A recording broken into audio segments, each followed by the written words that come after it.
Welcome to a journey into the mythical world of Norse mythology. As your mind prepares to rest, we will explore the ancient tales that have shaped the imagination of the North for centuries. Let these stories of gods, giants, and cosmic wonders gently guide you into peaceful sleep.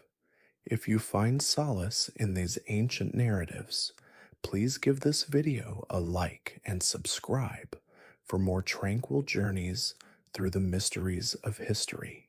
Long before memory, before the first dawn touched the earth, there stretched an infinite emptiness called Ginnungagap. As you release the day's tensions and your breathing deepens, let us journey to this moment before all beginnings, where nothing existed save endless potential waiting to unfold. In the cosmic vastness, two realms defined the extremes of existence. Far to the north churned Niflheim, a world of eternal mist and ice, where 11 poisonous rivers called Alivagar flowed from the spring Hvergelmir. To the south blazed Muspelheim, where fire giants dwelt amid flames so intense they burned since the beginning of time. These opposing forces, freezing emptiness and consuming heat, would forever shape the cycles of Norse creation and destruction. The first miracle occurred when streams from Niflheim wandered southward into the void. As icy waters met the radiant warmth of Muspelheim, something extraordinary emerged from their union.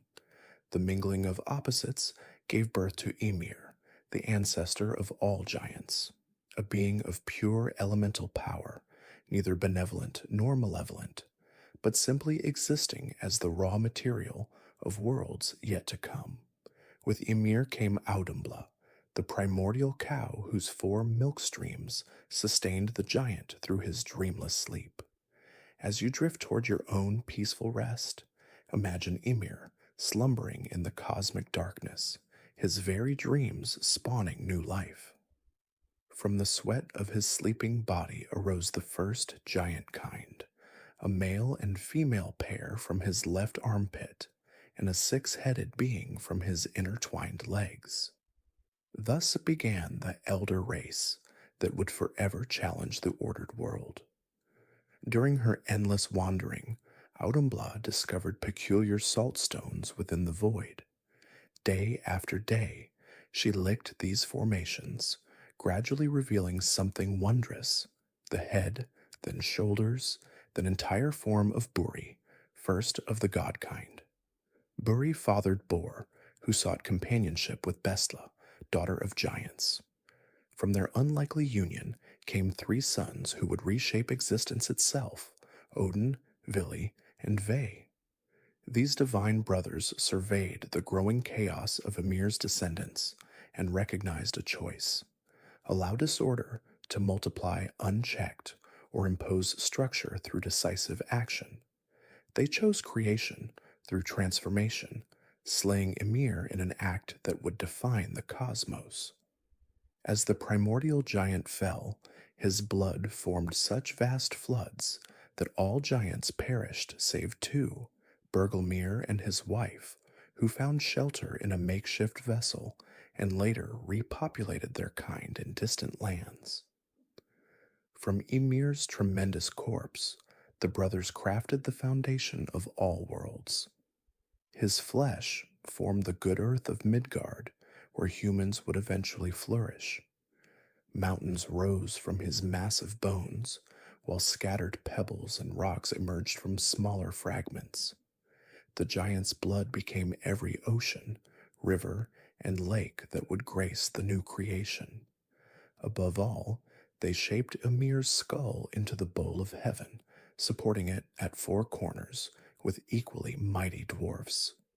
These supporters, Nordri, Sudri, Austri, and Vestri, lent their names to the cardinal directions we know today as north, south, east, and west.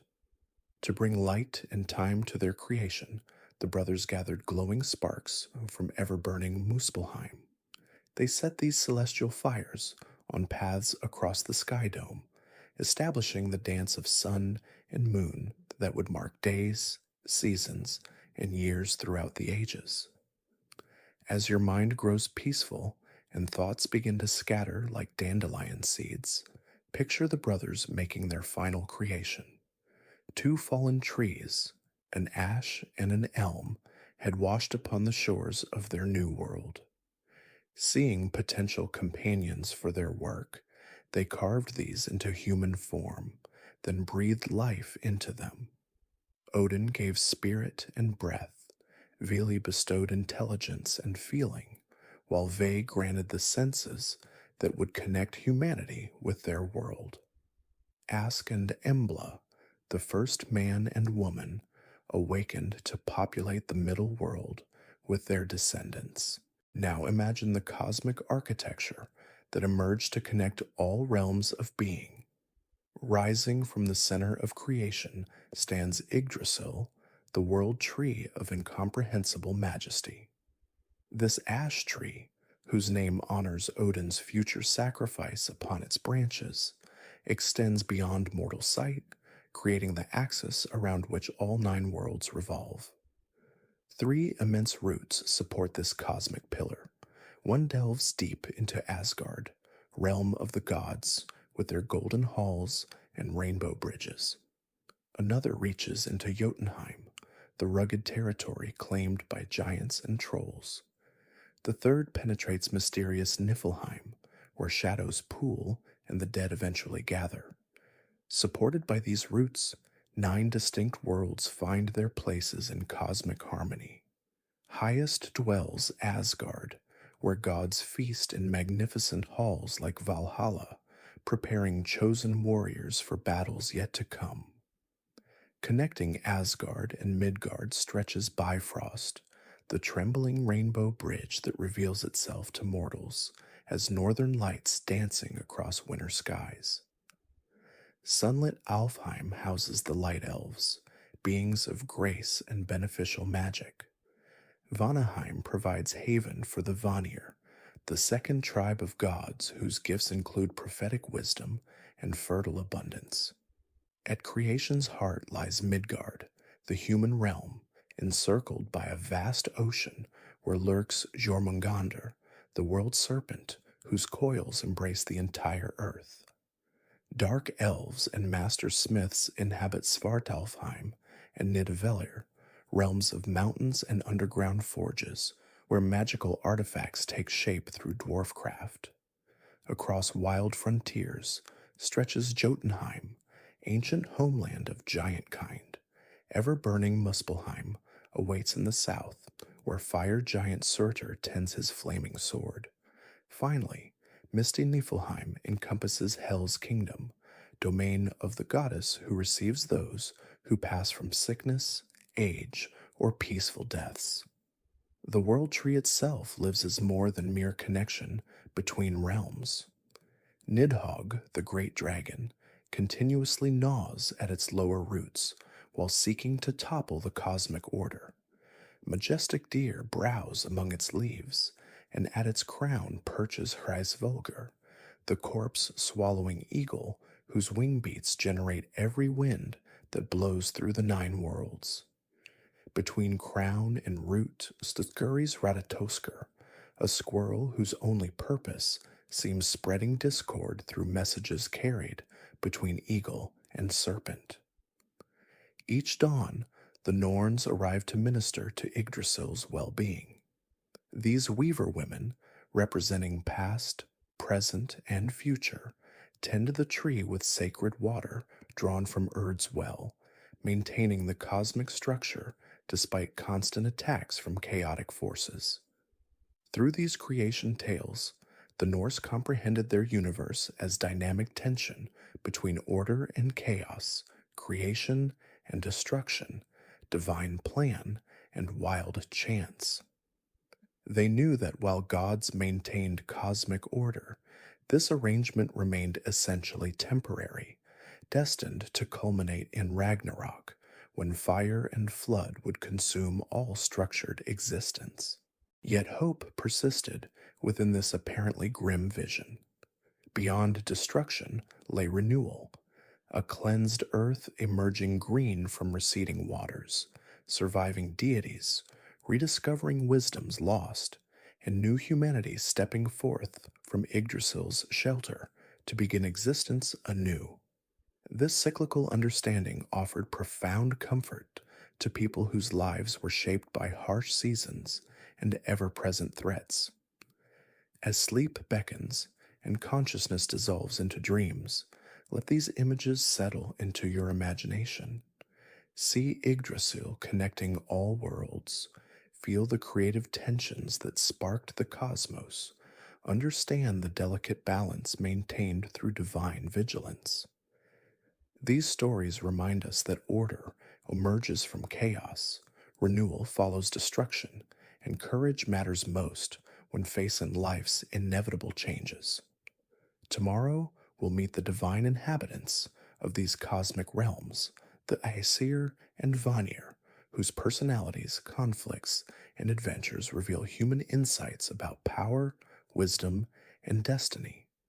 Their tales demonstrate that even gods must navigate the complex web of relationships, obligations, and consequences that define existence across all levels of being. Rest peacefully now, cradled by ancient wisdom that recognizes both life's challenges and its endless capacity for renewal. Sweet dreams await you among the eternal branches of the world tree, where every ending contains the seed of new beginnings, and where courage and wisdom light the way through cosmic cycles of change. As you settle deeper into comfort, let us journey further into the world of Norse mythology to meet the divine beings who inhabited the lofty heights of Asgard and Vanaheim. The gods of the north were not distant, perfect deities, but complex, flawed beings with distinct personalities, powers, and stories that reflected the values and concerns of the people who worshiped them. In the Norse cosmos, there existed not one, but two tribes of gods, the warlike Aesir and the fertility-focused Vanir. Their relationship, beginning in conflict and eventually establishing peace through exchange and intermarriage, forms one of the fundamental narratives of Norse mythology. The Aesir dwelled in Asgard, a celestial stronghold protected by high walls against the giants, their ancient enemies.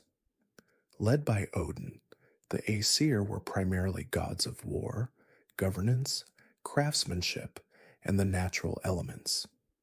They represented the principles of cosmic order against the chaotic forces that threatened to unravel the fabric of the nine worlds.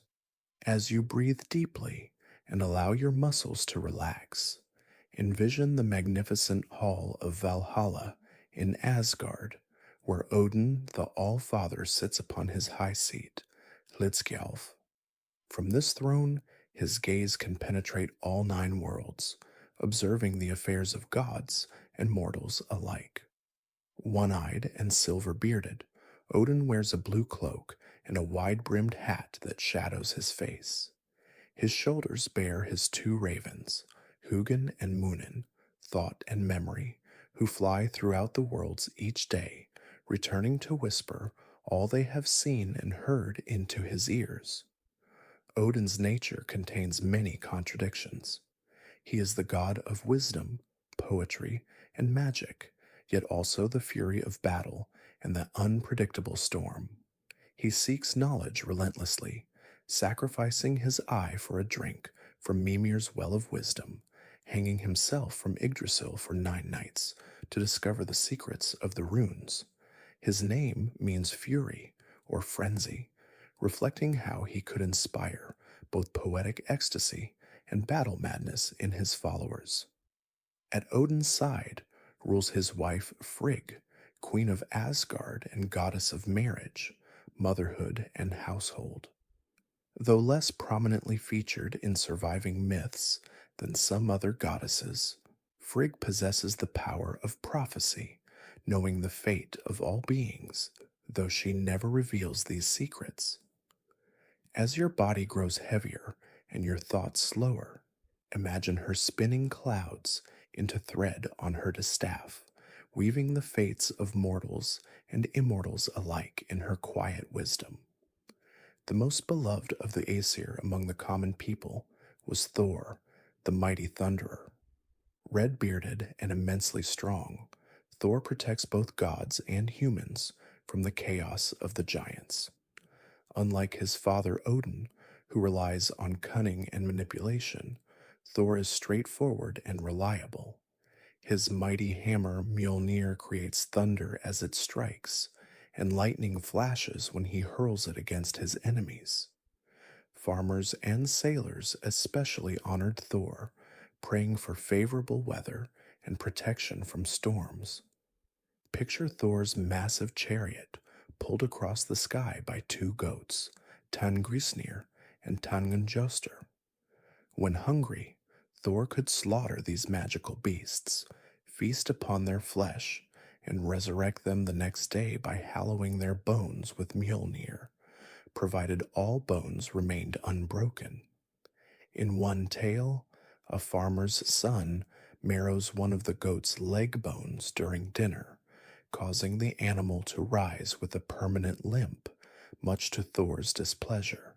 Among the most complex deities was Loki, who was not truly one of the Aesir by blood, but had become Odin's blood brother in some long-forgotten pact. Neither wholly good nor entirely evil, Loki represents the principle of change, sometimes helping the gods and other times causing them grief through his mischief and trickery. His cunning often creates problems, yet just as often provides the solution to those very problems. Born of giant stock, Loki possesses the ability to change his shape at will, appearing as man, woman, animal, or element as suits his purpose. His children by the giantess Angerboda include some of the most fearsome entities in Norse mythology. Hel, goddess of the underworld, Jormungandr, the world serpent encircling Midgard, and Fenrir, the monstrous wolf whom even the gods fear. We will learn more about Loki and his complex role in a later chapter. As your consciousness drifts toward the edges of sleep, let us meet Balder, the beautiful god. Son of Odin and Frigg, Balder was the most beloved of all deities, embodying light, purity, and joy. His death, caused by Loki's trickery and his blind brother Hodor's unwitting hand, represents one of the most sorrowful tales in Norse mythology, setting in motion the events that would eventually lead to Ragnarok. Among the Aesir dwells Tyr, the one-handed god of war and justice. Once, perhaps, the chief deity before Odin rose to prominence, Tyr exemplifies courage and self-sacrifice. He lost his hand when placing it in the mouth of the wolf Fenrir as a pledge of good faith, while the other gods bound the terrible creature. When Fenrir realized he had been deceived, he bit off Tyr's hand, but the god never uttered a cry of pain, accepting this sacrifice to protect the 9 worlds. Heimdallr, the ever-vigilant guardian of the gods, stands watch at Bifrost, the rainbow bridge connecting Asgard to Midgard. Born of 9 mothers, possibly waves of the sea, Heimdallr possesses extraordinary senses. He can see 100 leagues in daylight or darkness, and hear grass growing on the earth and wool on sheep's backs. His horn Gjallarhorn will sound the alarm at the onset of Ragnarok, calling all gods to the final battle. Now imagine the beautiful halls of Breidablik, where Balder and his wife Nanna dwell, a place where nothing impure may enter. Or the magnificent Bilskirnir, Thor's hall of 540 rooms within the region of Asgard called Thrudheim. Each deity has their own domain reflecting their nature and responsibilities in the cosmic order. While the Aesir represented war, wisdom, and governance, the second tribe of gods, the Vanir, embodied different but equally essential aspects of existence. The Vanir dwelled in Vanaheim and were primarily associated with fertility, prosperity, and natural abundance. They possessed powers of foresight and were deeply connected to the earth's cycles. Chief among the Vanir were the siblings Freyr and Freya, children of Njord. Freyr, lord of rain, sunshine, and the fruits of the earth, was widely worshipped by farmers seeking bountiful harvests.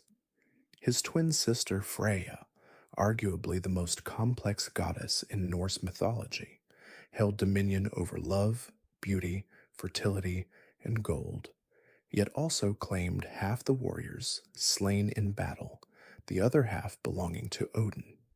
She practiced seidr, a form of magic associated with fate, and rode a chariot pulled by cats, weeping tears of red gold when distressed. Their father Njord, god of the sea, winds, fishing, and wealth, was particularly important to coastal communities and sailors who sought his protection against storms and his blessing for abundant catches. His marriage to the giantess Skadi represents one of the more poignant tales of compromise in Norse myth. As compensation for her father's death at the hands of the Aesir, Skadi was permitted to choose a husband from among the gods, but could see only their feet during her selection. Hoping to choose the handsome Balder, she instead selected Njord by his beautiful, clean feet. Their marriage proved difficult, as mountain-dwelling Skadi could not abide the screaming seabirds at Njord's coastal home, while he found her mountain dwelling cold and unwelcoming. Long before the time of our surviving myths, these two divine tribes engaged in the first war of the cosmos. The conflict began, it was said, when the Vanir grew tired of being treated as lesser gods by the Aesir. The details of this war are largely lost to time, but the ancient poems suggest it was fought with both weapons and magic, with neither side gaining a decisive advantage. Eventually realizing the conflict could not be won through force, the Aesir and Vanir established peace through the exchange of hostages, a common practice in ancient Norse society. The Vanir sent Freyr, Freya, and their father Njord to dwell among the Aesir, while the poems suggest that Hunir and the wise Mimir were sent to the Vanir in return. This exchange did not proceed smoothly at first. The Vanir soon discovered that while Hunir appeared wise when accompanied by Mimir, he seemed unable to make decisions in Mimir's absence. Believing themselves cheated, the Vanir beheaded Mimir and sent his head back to Odin. Rather than reigniting the conflict, Odin preserved Mimir's head with herbs and spells, allowing it to continue sharing wisdom and counsel. Despite this inauspicious beginning, the exchange ultimately succeeded in its purpose.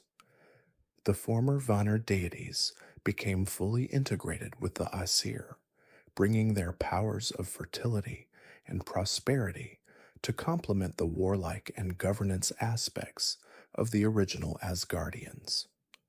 This union of different divine principles created a more balanced pantheon, capable of addressing all aspects of mortal existence. As your mind peacefully drifts closer to sleep, consider how this story of divine conflict, resolved through compromise and exchange rather than total victory, reflected the values of Norse society. In a harsh world where survival depended on community cooperation, the ability to resolve conflicts through negotiation and the exchange of wealth or hostages was highly valued. Beyond the major deities we have discussed, the Norse pantheon included numerous other divine and semi-divine beings. Among these were Sif, Thor's golden-haired wife, Idun, keeper of the golden apples that preserve the god's youth. Bragi, god of poetry and eloquence. And Forseti, god of justice and reconciliation. There were also the mysterious Norns, who wove the fates of all beings. The fierce Valkyries, who selected warriors for death in battle and brought them to Valhalla. And the land spirits or landvetter, local guardian entities who could bring fortune or hardship to those dwelling in their territories. Numerous goddesses, whose stories have been largely lost to us, were nonetheless important, including air, healing, Gefjon, fertility and plowing, Sjofn, love, Lofn, forbidden love, and Vur, wisdom. Their limited appearances in surviving texts likely reflect the Christian monks' disinterest in preserving stories of female deities, rather than their original significance in Norse religious life. As we draw this chapter to a close, imagine the divine halls of Asgard beneath the spreading branches of Yggdrasil. Here the Aesir and adopted Vanir feast, quarrel, love, and prepare for their foretold doom at Ragnarok. These complex, flawed beings were not all-powerful or all-knowing, but limited in their own ways, subject to fate just as mortals were. Their stories remind us that even divine power has its boundaries, and that courage in the face of inevitable fate represents the highest virtue. In our next chapter, we will explore more deeply the complexities of Odin, the All-Father, his relentless quest for wisdom, his role as psychopomp guiding worthy souls to the afterlife, and the terrible knowledge that drove him to gather heroes for the final battle at the end of days. May the peace of Asgard's golden halls settle over you now, as your consciousness gently slips toward the realm of dreams, where perhaps the whispers of these ancient gods might still be heard on the edge of sleep. As your body relaxes more deeply and your mind begins to drift toward the peaceful realm of sleep, let us turn our attention to perhaps the most complex and enigmatic figure in Norse mythology, Odin, the All-Father. Chief of the Aesir and ruler of Asgard, Odin embodies the deeply contradictory nature of existence itself, both creator and destroyer, nurturing father and cold-eyed destroyer, poet and warrior, king and wanderer. Unlike the gods of many other pantheons, Odin was not all-powerful or all-knowing. Instead, his story is one of constant seeking, a relentless quest for wisdom and knowledge in the face of inevitable fate. His journey reflects the Norse understanding that even divine power has its limits, and that the most admirable response to these limitations is courage and the pursuit of understanding. Odin's appearance mirrors his complex nature. Typically depicted as an older man with a long gray beard, he wears a wide-brimmed hat pulled low over his brow to shadow his face, and a blue-gray cloak wrapped around his tall, powerful frame. Most notably, he has only one eye, having sacrificed the other in his quest for wisdom. This missing eye became one of his most recognizable features, representing the price of knowledge and foresight. The All-Father's Hall in Asgard is Valhalla, a magnificent structure whose ceiling is made of golden shields with spears for rafters. 540 doors line its walls, each wide enough for 800 warriors to march through abreast. Here Odin gathers the Einherjar, warriors who have died gloriously in battle, selected by his Valkyries and brought to prepare for the final battle of Ragnarok. As you breathe deeply and allow your thoughts to slow, imagine Odin seated upon his high throne, Lidskjalf, from which he can observe all 9 worlds. Beside him stand or perch his many companions. On his shoulders sit his ravens, Hugin and Munin, thought, and memory, who fly throughout the worlds each day, returning to whisper what they have seen and heard into his ears. At his feet lie his wolves, Gary and Freki, both names meaning the ravenous, whom he feeds with the meat from his table, for Odin himself subsists solely on wine. Odin's most treasured possessions include his spear Gungnir, crafted by the dwarfs and so well balanced it never misses its mark, his golden ring Draupnir, which produces 8 identical rings every 9th night, and his 8-legged horse Sleipnir, swiftest of all steeds, capable of traveling between the worlds. Unlike Thor, who was widely beloved by common folk, Odin inspired more fear than affection. He was the patron of rulers, warriors, and poets rather than farmers or craftspeople. His ways were unpredictable, his favor uncertain. While other gods might be counted on to behave consistently, Odin might bless a warrior one day, only to doom him the next, should it serve his inscrutable purposes. This ambivalence reflects Odin's primary concern, the gathering of knowledge and worthy warriors in preparation for Ragnarok, the doom of the gods that he knows cannot be averted. Much of his behavior, seeming arbitrary from a human perspective, serves this greater purpose, to delay the inevitable end as long as possible and to ensure the best possible rebirth of the world thereafter. Odin's quest for wisdom is exemplified in several pivotal myths that reveal the lengths to which he would go to gain knowledge and understanding. Perhaps the most famous is his self-sacrifice upon Yggdrasil, the world tree. As you surrender more deeply to relaxation, envision this primal scene, the All-Father hanging himself from the mighty ash, pierced by his own spear, neither eating nor drinking for 9 long nights.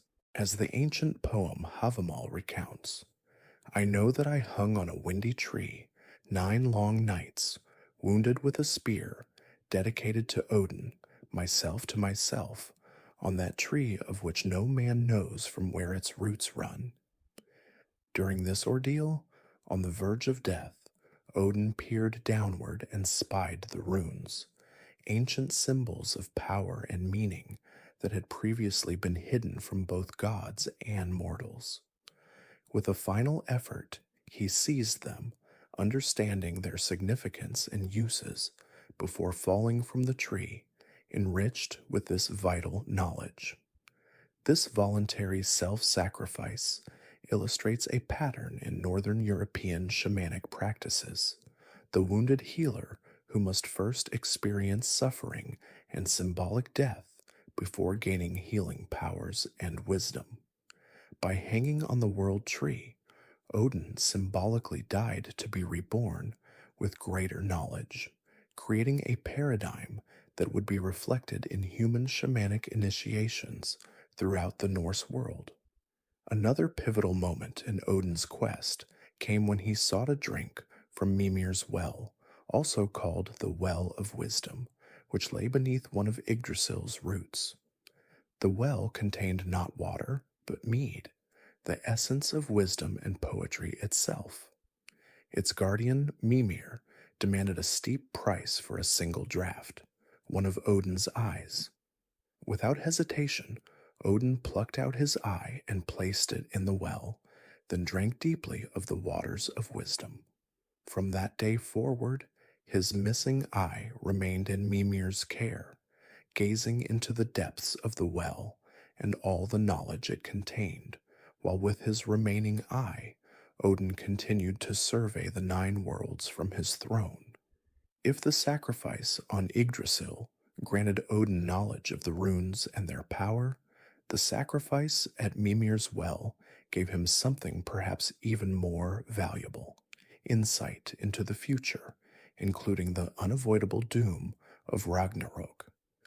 This foreknowledge became both gift and burden. While it allowed him to prepare for what was to come, it also meant bearing the weight of inevitable tragedy without the comfort of uncertainty or hope. Odin's connection to wisdom extended to language itself.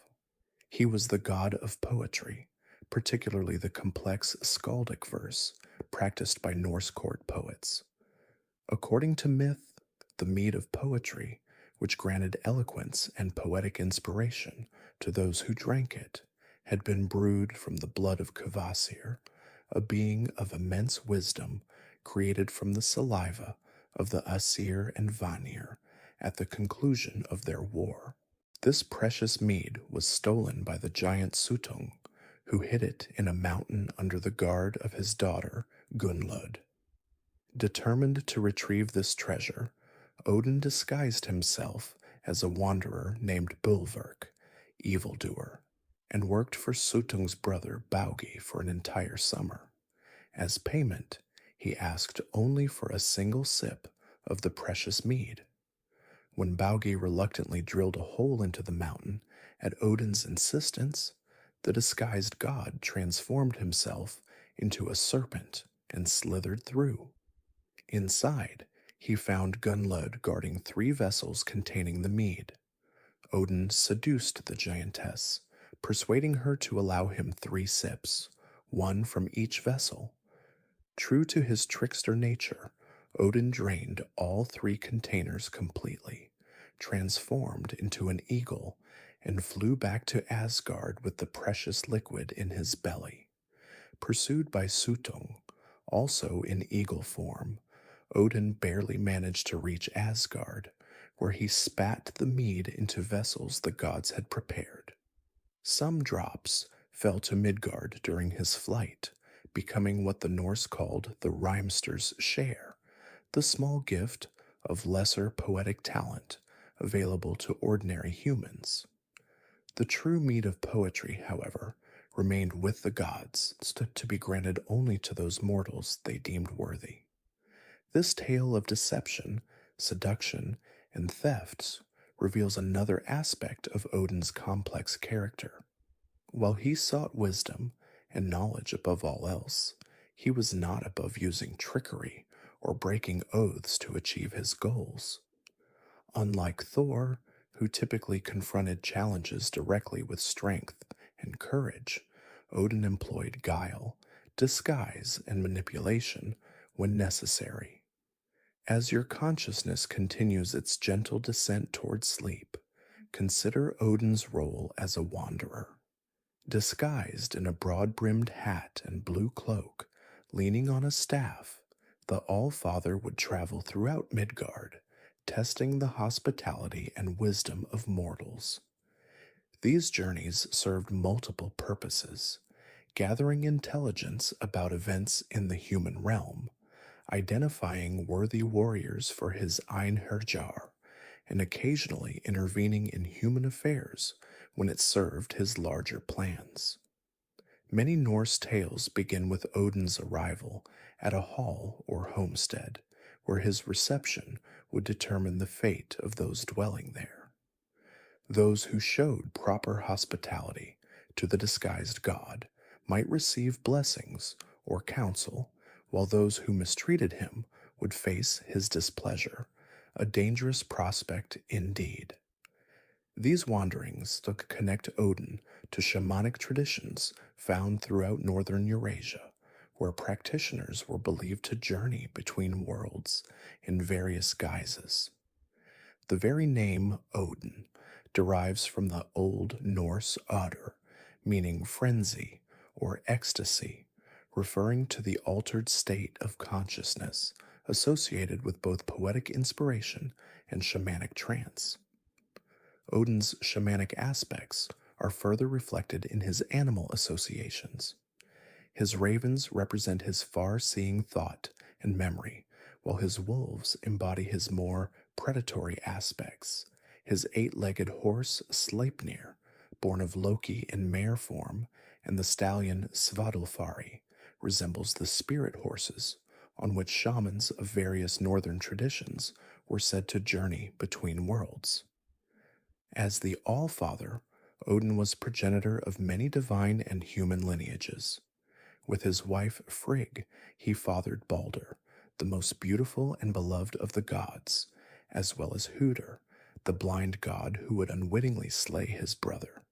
With the giantess Jörd, your earth, he fathered Thor, the mighty defender of Asgard.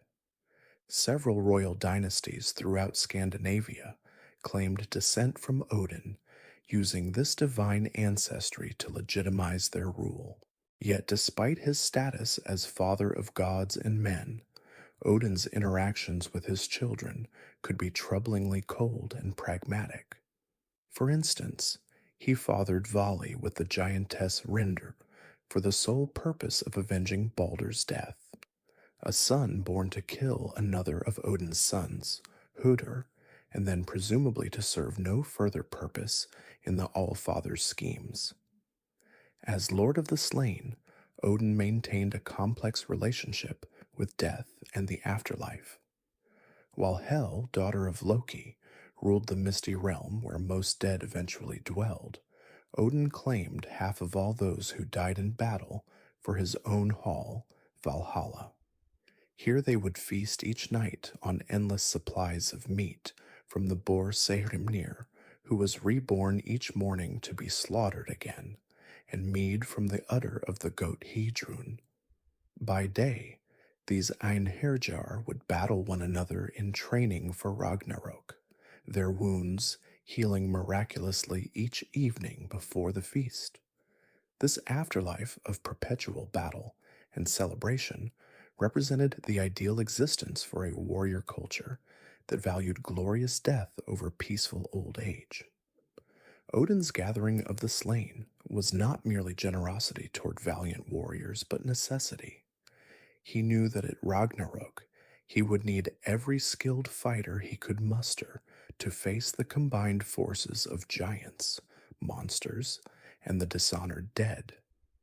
Even knowing that defeat was inevitable, the All-Father prepared for the final battle with grim determination, embodying the Norse virtue of facing one's fate with courage rather than despair.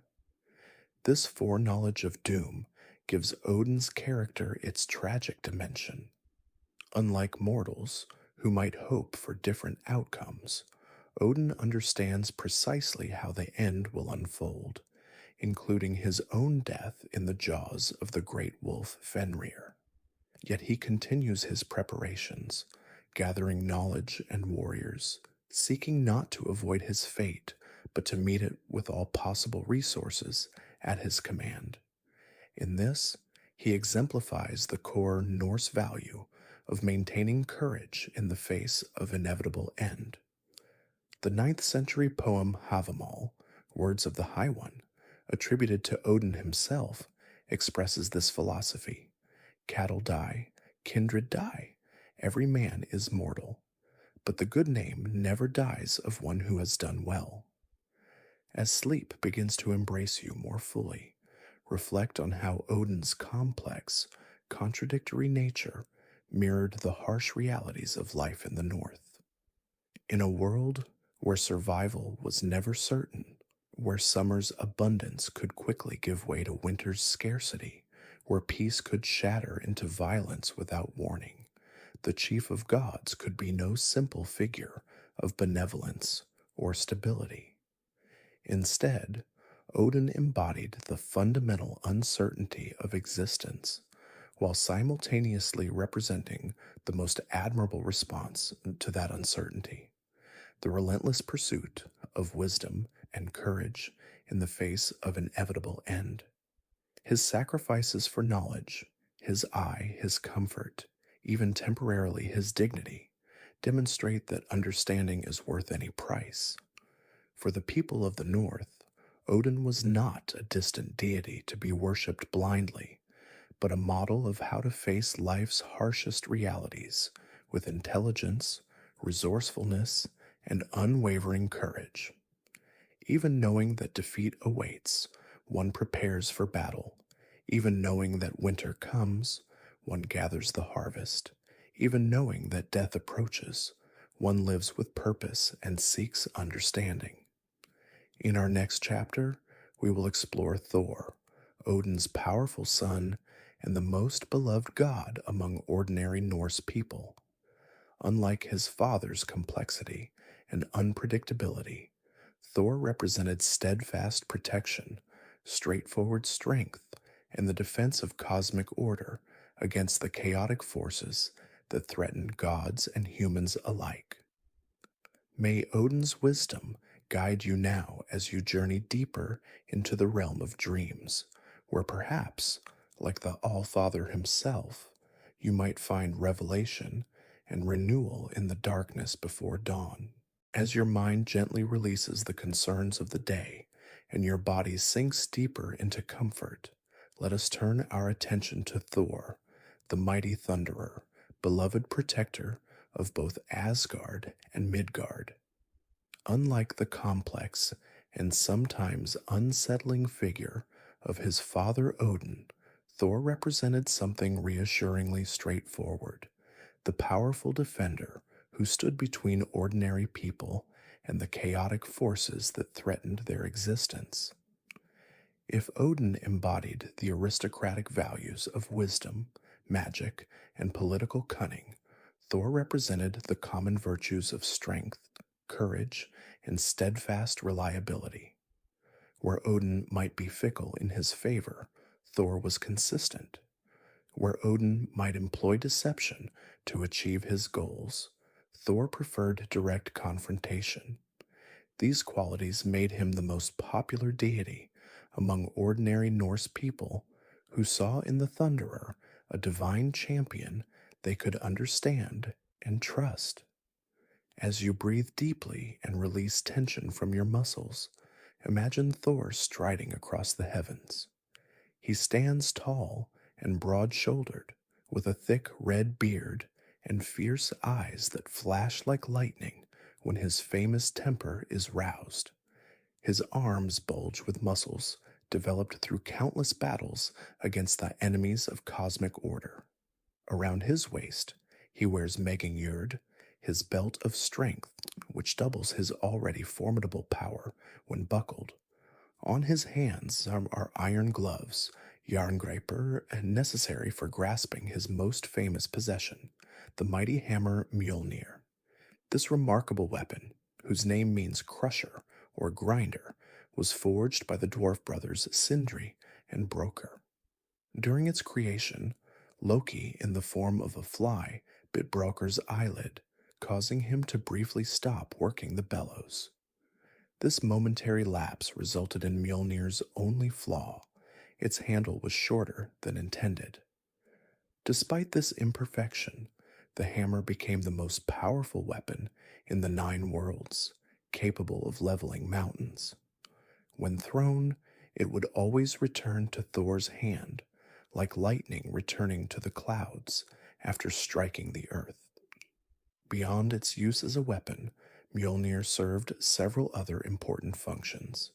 It was used to hallow or make sacred important events and objects.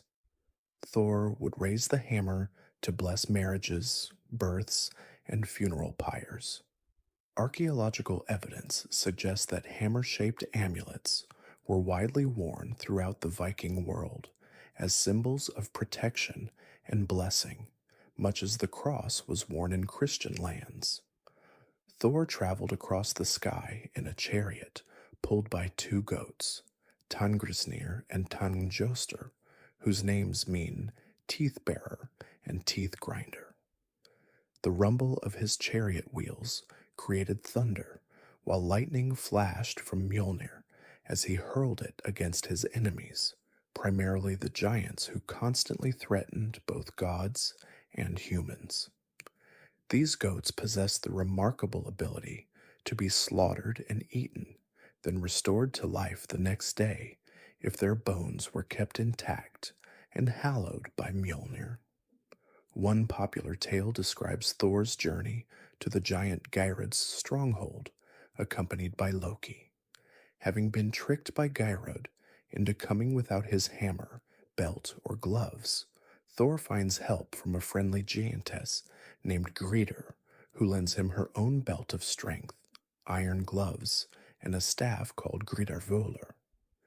As you drift closer to sleep, picture Thor wading across the swollen river, Vimur, the water rising to his shoulders as the giantess Gjalp, Geirrod's daughter, stands upstream, causing the waters to rise by urinating into the current.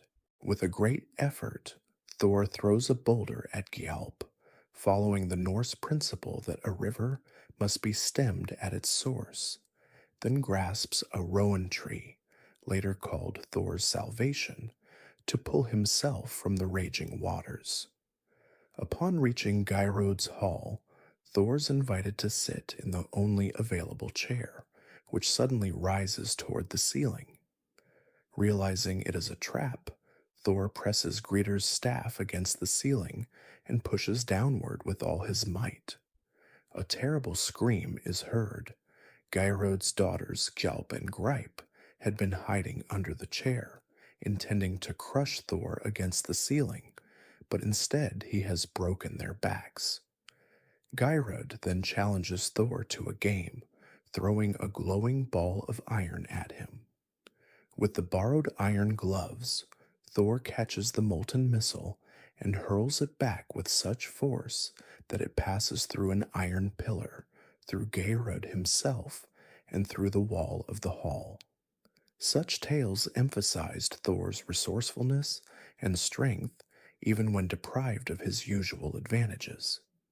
Perhaps the most beloved story of Thor comes from the Prose Edda, in which he journeys to the court of the giant king Utgarda Loki. Accompanied by Loki and a human peasant boy named Thjalfi, Thor encounters a series of humiliating defeats in what appear to be simple contests. He fails to empty a drinking horn in 3 gulps, cannot lift a seemingly ordinary cat, and is brought to one knee, wrestling what appears to be an elderly woman. As your consciousness drifts further toward the realm of dreams, imagine Thor's frustration as each contest ends in failure despite his greatest efforts. The next morning, as the gods prepare to leave, Utgarda Loki reveals the truth. The drinking horn was connected to the sea itself, and Thor's mighty gulps had caused the tides. The cat was actually the Midgard serpent disguised, and lifting even one of its paws was a feat no one had accomplished before.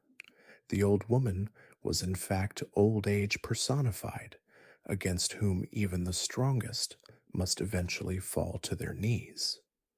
Far from being humiliated, Thor had performed miracles that terrified the giants.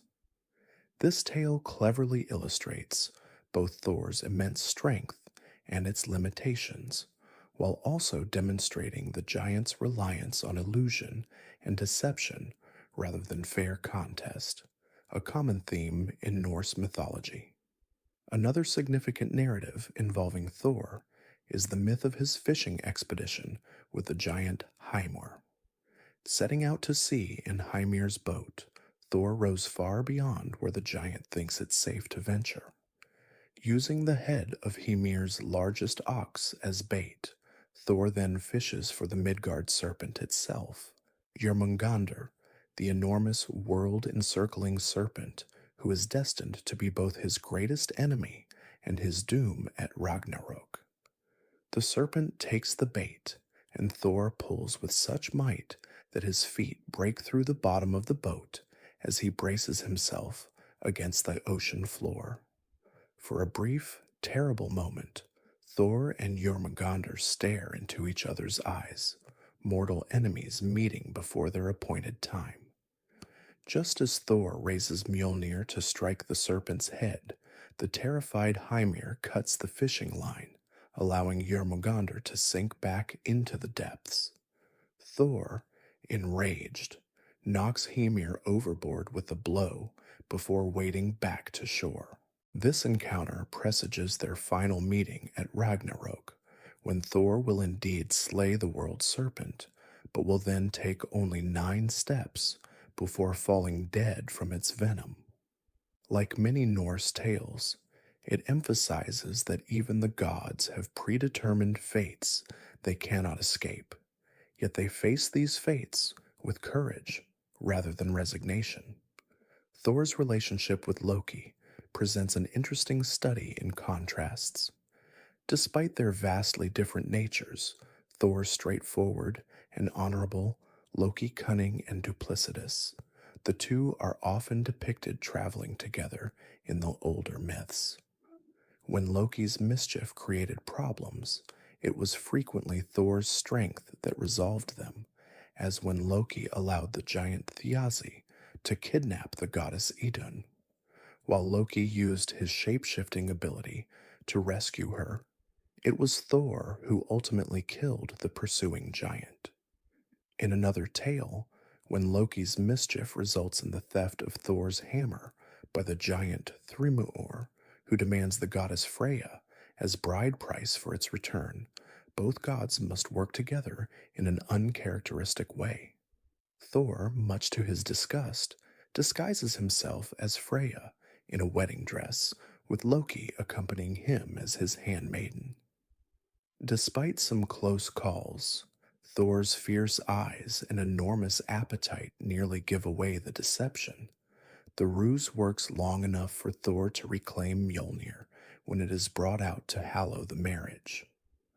The moment his hand closes around the hammer's haft, he slaughters Thrymr and all the assembled giants.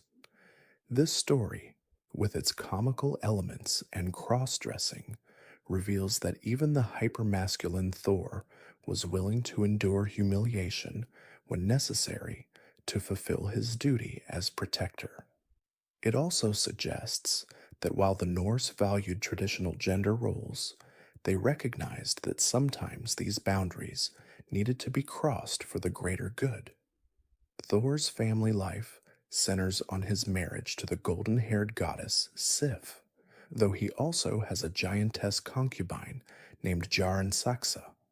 With Sif, he fathers a daughter named Thrudr, whose name means strength, and a son named Modi, brave.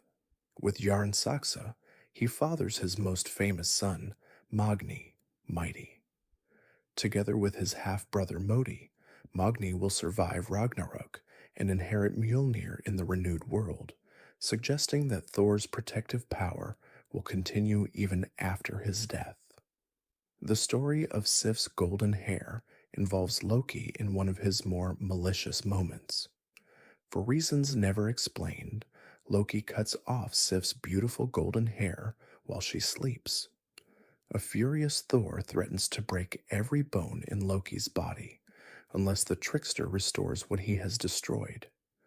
Unable to regrow the hair naturally, Loki seeks help from the sons of Ivaldi, skilled dwarven craftsmen who forge hair of actual gold that attaches to Sif's head and grows like natural hair. This creation of a precious marvel to replace something natural yet valuable becomes the catalyst for a series of wagers that result in the creation of several treasured divine possessions, including Thor's hammer. As your mind continues its gentle journey toward sleep, consider the agricultural aspects of Thor's worship. As god of thunder and rain, he held power over the weather upon which farmers depended.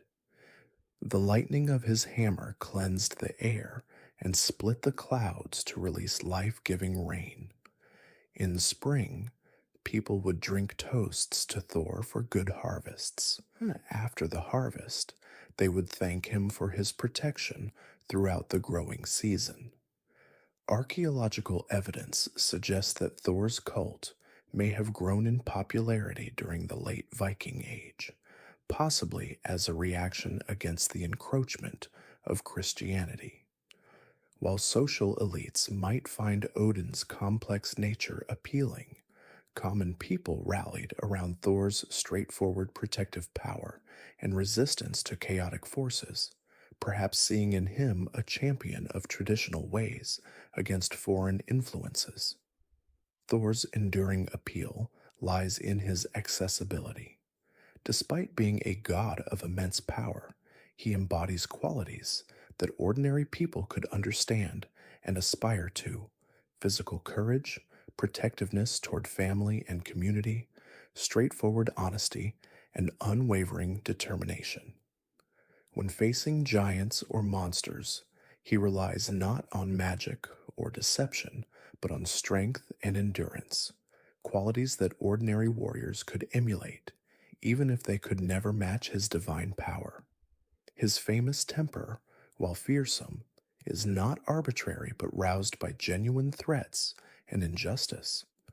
Unlike Odin's cold calculation or Loki's self-serving mischief, Thor's anger burns hot but clean, directed against worthy opponents rather than the innocent or weak. This made him a god ordinary people could trust, the divine equivalent of a powerful but fair-minded chieftain who would defend his people against external threats without preying upon them himself. In many ways, Thor represents the ideal of Norse masculinity, strong, brave, reliable, and true to his word. Yet his occasional moments of vulnerability and humility, as in the Utgarda Loki tale, suggest that the Norse recognized that even the mightiest must sometimes acknowledge their limitations. This balance of tremendous strength with occasional setbacks made Thor not just admirable, but relatable. As we draw this chapter to a close, and you drift deeper towards sleep, imagine the reassuring rumble of distant thunder, Thor's chariot wheels crossing the sky, the protector making his rounds to ensure all is well. For the people of the North, this sound brought comfort rather than fear, a reminder that despite the chaotic forces threatening the world, a powerful defender stood ready to oppose them. In our next chapter, we will explore the complex and controversial figure of Loki, the trickster whose actions both helped and hindered the gods, and whose children would play pivotal roles in the prophesied end of the 9 worlds. Neither wholly god nor entirely giant, friend to the Aesir yet ultimately their enemy, Loki embodies the unpredictable forces of change and chaos that both threaten and renew the cosmic order. May Thor's protective presence guard your dreams as you travel deeper into the realms of sleep, where ancient tales continue to whisper their wisdom across the centuries. As your body settles into deeper relaxation and your mind drifts further from the concerns of waking life, let us explore one of the most complex and fascinating figures in Norse mythology, Loki, the trickster whose actions both aided and endangered the gods of Asgard. Neither wholly good nor entirely evil, Loki embodies the unpredictable forces of change and chaos that both threaten and renew the cosmic order. Unlike most of the Aesir, Loki was not truly one of them by birth. Son of the giants Farbauti, cruel striker, and Laufey, or Nal, he was admitted to the company of the gods through a blood brotherhood ritual with Odin in some long-forgotten past. This mixed heritage placed him forever between worlds, not fully giant, yet not truly god, able to move between categories and boundaries in ways other beings could not. Perhaps it is his liminal nature that makes Loki so difficult to categorize.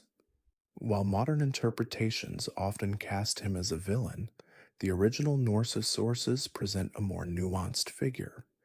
In earlier myths, he frequently accompanies Thor or Odin on adventures, using his quick wit and shape-shifting abilities to help the gods overcome obstacles, even if his help sometimes comes only after his mischief created those very problems. As you sink deeper toward the peaceful realm of sleep, picture Loki's appearance. Unlike the brawny Thor or the stately Odin, Loki is described as handsome but slight of builds, with an agile body and sharp features suited to his quick intelligence. His hair is sometimes described as red or reddish blonde, perhaps symbolizing his association with fire and his volatile nature. Most notably, his expression reveals keen intelligence and a mischievous glint in his eyes, suggesting he sees humor in situations others take seriously. Loki's primary gift is his extraordinary intelligence, particularly his quick wit and ability to devise ingenious solutions to seemingly impossible problems. When the gods find themselves in difficult situations, it is often Loki who crafts the plan for escape, even if his schemes carry moral ambiguity or require deceit to succeed. Equally important is his remarkable shape-shifting ability. Loki could transform himself into any animal, person, or even element as the situation required. In various myths, he takes the forms of a fly, a salmon, a mare, an old woman, and even a flame. This talent for transformation extends beyond physical form. Loki also easily shifts between social roles and expectations, sometimes helper, sometimes hinderer, sometimes comic relief, sometimes dire threat. The complexity of Loki's character is evident in the tales of his children, who represent some of the most dangerous entities in Norse cosmology. With his giant wife, Angerboda, the one who brings grief, Loki fathered three monstrous offspring: Hel, the half-living, half-corpse goddess who rules the realm of the dishonorable dead; Jormungandr, the world serpent whose massive body encircles Midgard; and Fenrir, the monstrous wolf whom even the gods fear. Yet Loki also fathered more benign children. As a mare, he became mother to Sleipnir, Odin's eight-legged steed, considered the finest of all horses. With his wife Sigyn, he fathered Narfi and Vali, not to be confused with Odin's son of the same name. These varied offspring reflect the dual nature of their father, creator of both beneficial and destructive forces. As your thoughts become more distant and dreamlike, let us explore some of the key myths that reveal Loki's complex nature, beginning with more benign tales before moving to his darker deeds. One of the more humorous tales involving Loki concerns the building of Asgard's wall. A master builder approached the gods, offering to construct an impenetrable fortification around Asgard in just 3 seasons. His price, however, was steep. The goddess Freya as his wife, along with the sun and moon. Loki convinced the gods to agree, but with the seemingly impossible condition that the builder complete the work in a single winter with no man's help. To the gods' dismay, the builder made remarkable progress with the aid of his powerful stallion, Svadilfari. As the deadline approached and the wall neared completion, the panicked gods threatened Loki, holding him responsible for the predicament. Thinking quickly, Loki transformed himself into a mare in season and lured away Svadilfari. Without his horse, the builder fell behind schedule. When he failed to complete the wall on time, he flew into a rage, revealing himself as a giant in disguise. Thor promptly slew him with Mjolnir. Some months later, Loki returned to Asgard, leading an extraordinary 8-legged colt he had birthed as a mare, Sleipnir, who would become Odin's steed. This tale demonstrates Loki's resourcefulness and willingness to undergo personal discomfort or transformation to help the gods, even if his methods are unorthodox. In another tale, Loki's mischief leads to both problem and solution. For reasons never explained, he cuts off the beautiful golden hair of Thor's wife, Sif. Facing Thor's rage, Loki promises to replace what he has destroyed. He journeys to the realm of the dwarfs and commissions the sons of Ivaldi to forge hair of actual gold that will attach to Sif's head and grow like natural hair.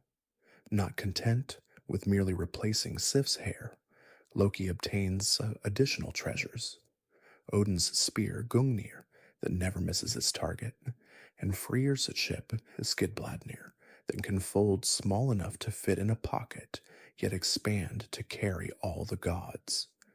Pleased with these treasures, but unable to resist stirring trouble, Loki then wagers with the dwarf brothers, Broker and Sindri, that they cannot create 3 items of equal wonder. The brothers forge a living golden boar for Freyr that can run faster than any horse and illuminate the darkest night, a gold ring called Draupnir for Odin that produces 8 identical rings every 9th night, and for Thor, the hammer Mjolnir. Despite Loki's interference in fly form, biting Brocker during the forging process and causing Mjolnir's handle to be shorter than intended, the gods judge the dwarf's creations superior. Loki attempts to flee, but Thor captures him. Having wagered his head, Loki points out that the dwarfs have right to his head, but not his neck. Brocker, unwilling to be outwitted, sews Loki's lips shut with a leather thong as punishment for his wordplay and trickery. Even this painful consequence does not deter Loki for long. Eventually, he removes the stitches and returns to his verbal tricks. As your body grows heavier and sleep draws nearer, consider how these tales reveal Loki's dual role. His mischief creates problems, yet his ingenuity provides solutions that leave the gods better equipped than before. In both cases, his actions result in the gods obtaining crucial magical items they will need for their eventual confrontation at Ragnarok. Loki's role grows darker in the tale of Baldur's death. Baldur, son of Odin and Frigg, was the most beloved of all gods, so beautiful and kind and wise that light radiated from his presence. Troubled by dreams foretelling Baldur's death, Frigg extracted oaths from every substance in the 9 worlds never to harm her son. Fire, water, stones, metals, plants, animals, poisons, all promised never to injure Baldur. With Baldur thus seemingly invulnerable, the gods made sport of throwing weapons and objects at him, delighting in how everything would swerve away rather than strike him. Only the mistletoe had not sworn an oath, deemed too young and harmless by Frigg to bother with. Learning of this oversight, Loki crafted a dart from mistletoe and placed it in the hands of Baldur's blind brother Hudr, guiding his aim as the unknowing god cast the fatal projectile. Baldur fell dead, plunging all creation into mourning. The gods sent an emissary to Hel, asking for Baldur's return. Hel agreed on one condition: every being in all worlds must weep for him. All did, except one. An old giantess named Thok, widely believed to be Loki in disguise, refused, and saying, "Let Hel keep what she has." Thus, Baldur remained in the realm of death until the world's rebirth after Ragnarok. This tale marks a turning point for Loki. Before, his misdeeds might be forgiven as ultimately beneficial or at least repairable. Now he had struck at what the gods held most precious, and through deceit rather than open confrontation. While the Prose Edda offers no clear motive for this act, it suggests the growing alienation between Loki and the other gods. The final break comes at a feast described in the poem Lokasenna, Loki's flighting. Excluded from the gathering, Loki forces his way in and, after killing a servant, proceeds to verbally attack each deity present. These insults, called flighting, a formalized exchange of verbal abuse, are not merely playful banter, but cutting accusations targeting each god's greatest shame or failure. To Odin, he recalls dishonorable uses of magic; to Freyr, cowardice; to Freya, sexual impropriety, and so on through the assembled gods. The gods respond in kind, reminding Loki of his own misdeeds and peculiarities, but cannot match his verbal dexterity. Only when Thor returns and threatens physical violence does Loki finally depart. But the damage to his relationship with the gods is irreparable. They hunt him down, bind him with the entrails of his son Narfi, whom they transformed another son, Vali, into a wolf to kill, and place a venomous serpent above him to drip poison onto his face. Loki's faithful wife Sigyn stays by his side with a bowl to catch the venom, but when she must empty it, the poison falls on Loki's face, causing him to writhe in such agony that his convulsions create earthquakes. Thus bound, Loki will remain until Ragnarok, when his children Fenrir and Jormungandr will join him in the final battle against the gods. As your consciousness drifts toward dreams, consider the deeper significance of Loki's character in Norse mythology. As a trickster figure, he shares qualities with similar characters in other cultures: Coyote in Native American traditions, Anansi in African stories, Hermes in Greek myths, and others. These tricksters typically operate outside normal social constraints, using cleverness rather than strength, and often serve as catalysts for necessary change despite the disruption they cause. Loki embodies necessary chaos, the unpredictable forces that both threaten and renew cosmic order. In a cultural worldview that saw existence as a constant struggle between order and chaos, Loki represented the uncomfortable truth that some degree of chaos is necessary for growth and adaptation. Without challenge and change, even divine order becomes stagnant. His liminal nature, neither fully god nor giant, capable of changing gender and form, parent to both helpful and destructive offspring, makes him the perfect embodiment of transformation itself. In a practical sense, his cleverness provided solutions to problems that could not be solved through Thor's strength or Odin's wisdom alone. The magical treasures he helped obtain would serve the gods at Ragnarok, even as his monstrous children would oppose them. Yet as Norse mythology moves toward its apocalyptic conclusion, Loki's role shifts from helpful trickster to cosmic adversary. His killing of Balder represents the beginning of the end, the first irreversible step toward Ragnarok. His binding and punishment mirror the fettering of his son Fenrir, suggesting that the forces of chaos can be temporarily restrained but never permanently eliminated. When Ragnarok arrives, Loki will break free from his bonds and guide Surtur's fire giants to Asgard on a ship made from the fingernails and toenails of the dead. He will face Heimdallr in combat, with both slaying each other. His children will devour Odin and mortally wound Thor before meeting their own ends. The cosmic order maintained by the gods will collapse, as perhaps it must for a new world to emerge. Yet even in this destruction, there is renewal.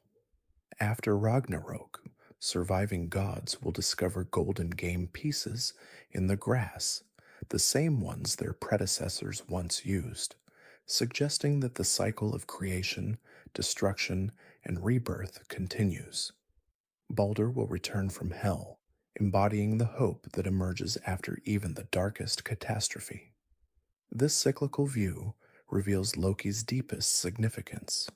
As the agent of both creation and destruction, helper and hinderer, he embodies the uncomfortable truth that genuine renewal often requires the painful dissolution of what came before. Just as forest fires, though devastating, create conditions for new growth, Loki's actions, even at their most destructive, serve the greater cosmic pattern of death and rebirth. For the people of the North, living in a harsh environment where survival required both preserving tradition and adapting to change, Loki represented a profound truth that chaos, though dangerous, is also the source of creativity and renewal. The wise do not attempt to eliminate chaos entirely, but rather to engage with it carefully, drawing on its transformative power while remaining aware of its dangers. As you drift deeper toward sleep, reflect on how these ancient myths continue to speak to the human experience across centuries. Like the people of the North, we too navigate the tensions between order and chaos, tradition and change, security and risk. Perhaps in the complex figure of Loki, with all his contradictions and transformations, we can recognize our own capacity for both destruction and creation, and the necessary role of change in any living system. In our next chapter, we will explore the Norns and Valkyries, the female powers who shaped fate and determined the course of both divine and human lives in Norse mythology. These enigmatic beings operated beyond even the authority of the gods, weaving the threads of destiny and selecting which warriors would fall in battle. May your dreams tonight be filled with transformation and renewal, guided by the clever whispers of the trickster who reminds us that change, though sometimes painful, brings new possibilities as you journey deeper into restful sleep. As your body surrenders to deeper relaxation and your mind drifts further from waking concerns, let us explore some of the most mysterious and powerful female entities in Norse mythology. The Norns who weave the threads of destiny, and the Valkyries who choose the slain. These enigmatic beings operated at the very foundations of the Norse cosmological system, shaping the fates of gods and humans alike. In Norse mythology, fate was not merely an abstract concept, but an active force personified by feminine powers who stood somewhat apart from the main pantheon. They represented the inescapable nature of destiny, a concept deeply embedded in the Norse worldview, where even the gods themselves were subject to fate's decrees. As you breathe deeply and let tension dissolve from your muscles, envision the three primary Norns, Urd, Verdandi, and Skuld, seated beneath the great world tree Yggdrasil, beside the well of Urd, sometimes called the Well of Fate. Here they perform their eternal task of weaving the threads of destiny for every being in the 9 worlds, from the mightiest god to the smallest creature. Urd, whose name means that which has become or passed, represents all that has already occurred and cannot be changed. Verdandi, that which is becoming or present, embodies the moment of action and choice, the ever-shifting now. Skuld, whose name carries the dual meaning of that which should become, and debt or obligation, represents both future and consequence. Together, they maintain the tapestry of time itself, ensuring that cause follows effect across the 9 worlds. Each day, these 3 sisters draw water from the well of Urd and mix it with the sacred clay that surrounds the well. With this mixture, they tend to Yggdrasil, applying it to the tree's trunk and roots to heal the damage caused by the various creatures that feed upon it. Without their constant care, the world tree would wither and die, bringing all creation down with it. Thus, the Norns not only weave fate, but actively preserve the cosmic order that sustains all existence. The Norns were believed to appear at a person's birth to determine the course of their life. As Scandinavian society transitioned toward Christianity, this belief continued in folk traditions about supernatural women who visited newborns to bestow gifts or pronounce destinies, similar to the fairy godmothers of later European folklore. This suggests the deep cultural importance of the Norns in pre-Christian Norse society. As your consciousness moves gently toward the edges of sleep, consider how the Norse concept of fate differs from our modern notions. For the Norse, Wyrd, the Old Norse cognate is Urdar, like the first Norn, wasn't simply predestination, but a complex interweaving of past actions, present choices, and inescapable consequences. One's fate grew from one's actions and choices, yet once set in motion, certain outcomes became inevitable. This created a worldview where personal agency existed within boundaries established by prior events and inexorable cosmic patterns. This view manifested most powerfully in the Norse attitude toward death. The saga literature is filled with characters who receive prophecies of their death, yet face this knowledge with steadfast courage. If one could not escape one's fate, one could at least meet it with dignity. This stoicism in the face of inevitable end represents one of the most admired virtues in Norse culture. Beyond the three primary Norns, Norse sources mention other Norns of varying origins. Some were said to be of the Aesir, others of elven kind, and still others of dwarf lineage. These lesser Norns might determine more specific aspects of fate for individuals or oversee particular domains of life. Some brought good fortune, while others decreed hardship or premature death. This suggests a complex cosmological system where fate operated through multiple agents rather than a single determining force. Closely related to the Norns, though distinct in function, were the Aesir, female guardian spirits associated with fertility and family lineage.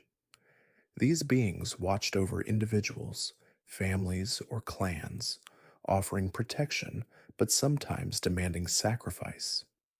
The holiday of Disseblot was celebrated in their honor during winter, seeking their favor for the coming year.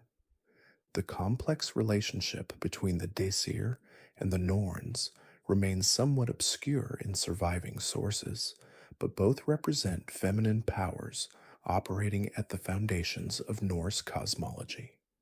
As your thoughts grow more distant and dreamlike, let us turn our attention to another group of powerful female entities in Norse mythology, the Valkyries. Their name, Valkyria, means chooser of the slain, revealing their primary function to select which warriors would die in battle and escort their souls to Valhalla, Odin's hall of the heroic dead. Imagine them now, riding through storm clouds on magnificent steeds, their armor gleaming with an unearthly light as they survey the chaos of battle below. With a gesture, they mark which warriors will fall, fulfilling both Odin's need for worthy Einherjar, warriors for his army at Ragnarok, and the inescapable decrees of fate itself. The Valkyries thus exist at the intersection of Odin's will and the Norns' weaving, carrying out destiny's design while building the All-Father's forces for the final battle. The Valkyries appear in various forms throughout Norse literature. In some accounts, they are terrifying supernatural beings, their presence on the battlefield portending slaughter and doom. One poem describes them weaving on a loom made of weapons, using intestines for thread and severed heads for weights, singing gleefully of the bloodshed to come, a vivid personification of the horror and waste of war. In other sources, particularly the later romantic sagas, Valkyries appear more as shield maidens or swan maidens, beautiful warrior women who might occasionally fall in love with mortal heroes. The famous Valkyrie Brynhildr, or Brunhild, whose story forms part of the Volsunga saga and later the German Nibelungenlied, exemplifies this type. Punished by Odin for disobeying his command in battle, she was imprisoned in a ring of fire until awakened by the hero Sigurd, Siegfried. Most Valkyries remained entirely loyal to Odin, serving as his messengers and cupbearers in Valhalla when not collecting the souls of the slain. Among the named Valkyries in various sources are Gunnar, Rota, Skuld, possibly the same as the Norn, Skogul, Hildr, and Sigrun. The Poetic Edda mentions 6 riding to a battle. Skuld held the shield, Skogul was second, then Gunnar, Hildr, Gundul, and Geirskogul. Though fearsome in their function, the Valkyries were not evil or malevolent. They simply performed their appointed task within the cosmic order, ensuring that worthy warriors reached their appropriate afterlife. For a culture that valued glorious death in battle over peaceful old age, the Valkyries represented not terror, but the promise of eternal honor in Odin's hall. As you drift deeper toward sleep, consider how both the Norns and Valkyries reflect the Norse understanding of female power. In a society where women were often responsible for preserving tradition, managing households, and practicing seidr, a form of shamanic magic, these mythological beings embodied the real influence women held over life, death, and social memory. The spindle and distaff, tools used for spinning thread, were quintessential symbols of womanhood in Norse society. Women's legal power was represented by their possession of the keys to storage areas, controlling the distribution of food and resources. Thus, the Norns' weaving of fate drew from everyday female roles elevated to cosmic significance.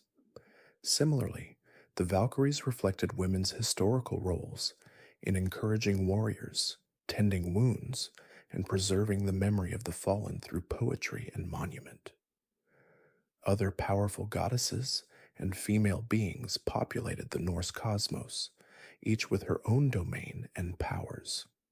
Frigg, Odin's wife, knew the fate of all beings, though she never revealed her knowledge. Freya, twin sister of Freyr, was a complex deity associated with love, beauty, fertility, gold, seidr magic, and war. She received half the warriors slain in battle, with the other half going to Odin. The giantess Skadi chose to marry the god Njordr as compensation for her father's death, but their union proved problematic. She preferred the mountains, while he needed to live by the sea. Eventually, they agreed to split their time between their preferred domains, representing the necessary compromise between opposing forces. The goddess Idun kept the golden apples that preserved the god's youth and vitality. When she was kidnapped by the giant Thiazi, with Loki's unwilling assistance, the gods began to age rapidly until she was rescued. This tale emphasizes the essential role of feminine power in maintaining divine order and well-being.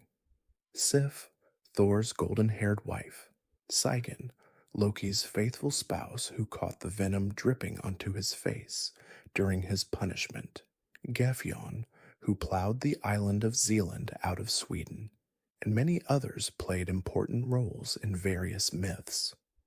The fragmentary nature of surviving sources means many of these feminine powers receive less attention than the male gods, but their significance in the cosmic order remains evident. As we approach the borders of sleep, consider also the mortal women of Norse mythology and saga literature. Shield maidens like Hervor, who claimed her father's cursed sword and led a warrior's life. Powerful seeresses like the Volva, whom Odin himself consulted for knowledge of the future. Queens and noblewomen who preserved family honor and sometimes took revenge for slain kinsmen, all reflected the Norse recognition of female power in its various manifestations. While Norse society maintained distinct gender roles, these roles were somewhat more fluid than in many other contemporary cultures. Women could own property, initiate divorce, and in some circumstances lead communities. The mythological representations of feminine power in beings like the Norns, Valkyries, and goddesses both reflected and reinforced these social realities. The Norns and Valkyries remind us that in the Norse worldview, feminine power operated at the very foundations of existence. These beings were not subordinate to the gods, but worked alongside them, sometimes constraining even divine will. The Norns weaving bound even Odin, greatest of the Aesir, while the Valkyries carried out his commands, but ultimately served fate's larger design. This acknowledgement of feminine power at the cosmic level speaks to a culture that, despite its warrior ethos and patriarchal structure, recognized the essential contribution of female wisdom, work, and influence to the social order. The spinner of thread, the keeper of keys, the preserver of memory, the seer of hidden things, all these traditional female roles found their cosmic counterparts in the mythology. As your consciousness merges with the peaceful realm of dreams, reflect on how these ancient conceptions of fate and feminine power might still resonate today. The Norse understood what modern psychology continues to rediscover, that our past shapes our present, that our choices matter but operate within constraints, and that accepting mortality with courage represents a profound form of wisdom. The Norns and Valkyries embodied the inexorable nature of time and death, yet within that inescapable framework, they also represented the possibility of meaning and purpose. A life bound by fate could still be lived gloriously. A death foreordained could still be met with dignity. Perhaps this remains their deepest wisdom, that acknowledging our limitations frees us to focus on what remains within our power, the courage, integrity, and compassion with which we meet our allotted time. In our next chapter, we will explore the legendary heroes of Norse mythology and saga literature, men and women whose stories embodied the highest values of Norse society and whose adventures continue to inspire us across the centuries. May the Norns weave pleasant dreams for your night's journey, and may you find in sleep the renewal that comes from surrendering to forces greater than ourselves, as your consciousness drifts ever deeper into restful slumber, as your body settles into deeper comfort, and your mind continues its gentle journey toward the peaceful realm of sleep. Let us turn our attention to the legendary heroes of Norse mythology and saga literature. These extraordinary figures, both men and women, embodied the highest values of Norse society and undertook adventures that continue to captivate our imagination across the centuries. While gods and supernatural beings dominated the mythological narratives, it was often mortal heroes who captured the hearts and minds of the Norse people through the sagas, prose narratives describing the lives and adventures of notable individuals and families. These stories, preserved initially through oral tradition and later committed to writing in medieval Iceland, offer a window into how the Norse understood heroism, honor, and the complex relationship between human action and inescapable fate. As you breathe deeply and allow tension to dissolve from your body, imagine yourself in a longhouse during the depths of a northern winter. Snow piles against the walls outside, but within, A fire burns in the central hearth, casting dancing shadows across the assembled household. A skilled storyteller begins to recount the adventures of heroes from ages past, their triumphs and tragedies, their glorious deeds and inevitable ends. This was how the sagas lived and breathed, binding communities together through shared stories that embodied their deepest values. Perhaps the most famous hero of Norse legend is Sigurd, Sigurdur in Old Norse, Siegfried in German tradition, whose story is preserved in the Volsunga Saga and Poetic Edda. Born into a noble lineage descendant from Odin himself, Sigurd's tale begins with tragedy. His father, Sigmund, dies in battle before his birth, leaving only a shattered sword as inheritance. Raised by the wise smith Regan, Sigurd grows to embody the perfect warrior, strong, fearless, and noble in spirit. Regan, however, harbors a secret agenda. He is the brother of Fafnir, who has transformed into a dragon after being consumed by greed for a cursed treasure. Regan reforges Sigmund's shattered sword into a blade named Gram, capable of cutting through anvils, and encourages Sigurd to slay Fafnir. Following Regan's advice, Sigurd digs pits in the dragon's path and strikes from below, delivering a mortal blow. As the dragon dies, he warns Sigurd that the treasure is cursed and will bring only misfortune. When Sigurd accidentally tastes Fafnir's blood while cooking the dragon's heart for Regan, he gains the ability to understand the speech of birds. Nearby sparrows reveal that Regan plans to murder Sigurd after he has done the difficult work of slaying the dragon. Forewarned, Sigurd kills Regan instead and claims the treasure for himself, including the ring Andvaranot and the magical helmet Aegishjalmur that strikes terror into enemies. Among the treasure, Sigurd also finds the cursed ring that once belonged to the dwarf Andvari, who had placed a curse upon it when it was stolen by Loki. This ring, similar to the One Ring in Tolkien's later works, brings doom to whoever possesses it, a thread of fate that will shape the remainder of Sigurd's story. As your consciousness drifts deeper toward sleep, envision Sigurd's most famous adventure, his discovery of the Valkyrie Brynhildr.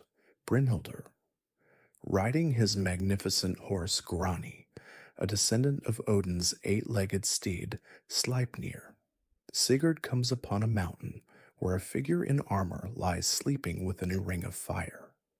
Braving the flames, he discovers the warrior is a woman, Brynhild's, a Valkyrie whom Odin punished for disobeying his commands in battle by pricking her with a sleep thorn and decreeing she would marry a mortal man. Upon awakening, Brynhild and Sigurd exchange vows of love and betrothal. She shares her wisdom with him, teaching him magical runes and counseling him on honorable conduct. Their love seems perfect, yet fate, that inescapable force in Norse thought, has other plans. Journeying to the court of the Giukings, Niflungs in German tradition, Sigurd becomes blood brothers with the princes Gunnar and Hogni. Their mother, the sorceress Queen Grimhild, desires Sigurd as a son-in-law and gives him a potion that makes him forget Brynhild. Under this enchantment, he marries Princess Gudrun, Kriemhild in German tradition. When Gunnar decides to woo Brynhild, he discovers he cannot pass through the wall of flames surrounding her.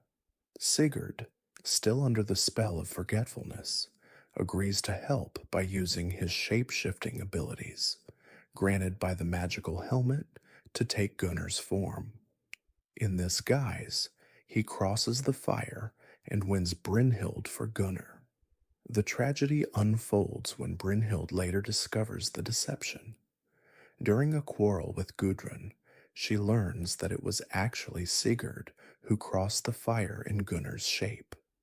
Humiliated and heartbroken, Brynhild demands that Gunnar kill Sigurd. After initial reluctance, Gunnar and his brother Hugni convince their younger brother Guthrum, who had not sworn blood brotherhood with Sigurd, to do the deed.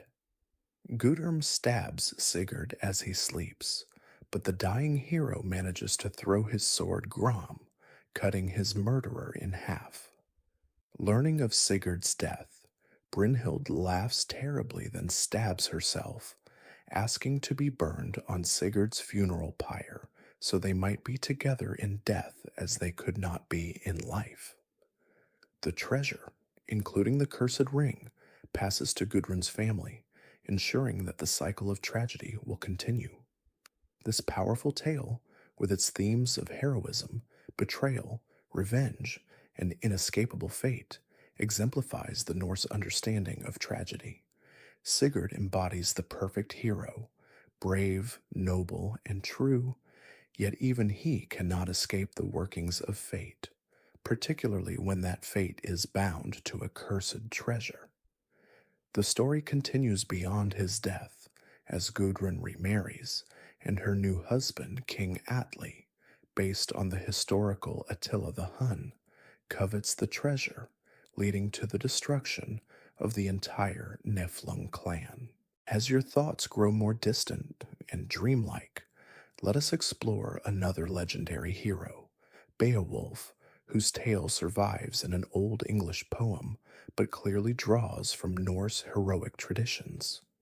Set in Scandinavia, among the Geats and Danes, the epic follows the mighty warrior Beowulf as he battles three increasingly difficult monsters: Grendel, who terrorizes King Hrothgar's hall, Grendel's mother seeking vengeance for her son, and finally, many years later, as an aged king, a treasure-guarding dragon.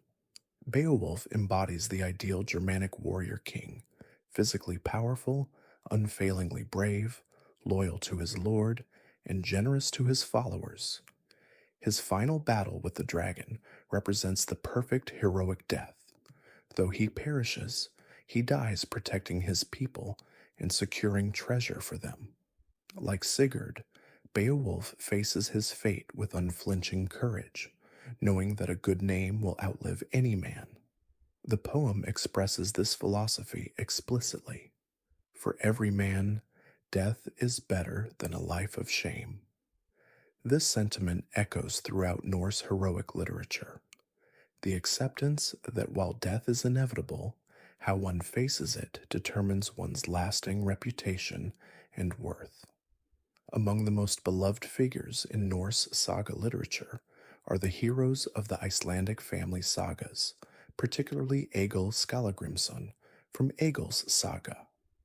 Unlike the more mythological heroes like Sigurd, Egil was portrayed as a historical figure, likely based on a real person, living during the early settlement of Iceland.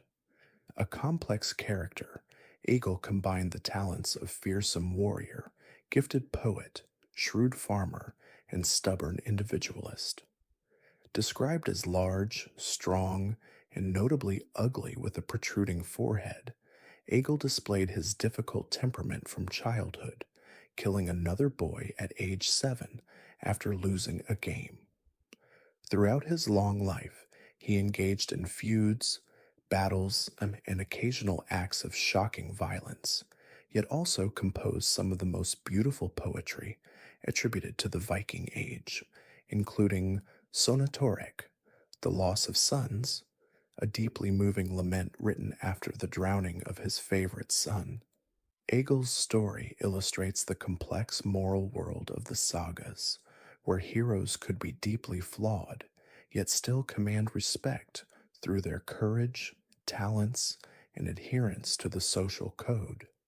His struggles with the Norwegian king Eric Bloodaxe and Queen Gunhild represent the Icelandic value of independence against tyrannical authority, while his poetry reveals the emotional depth beneath the stoic Norse exterior. Another type of hero appears in the legendary sagas, like Ragnar Lothbrok's saga.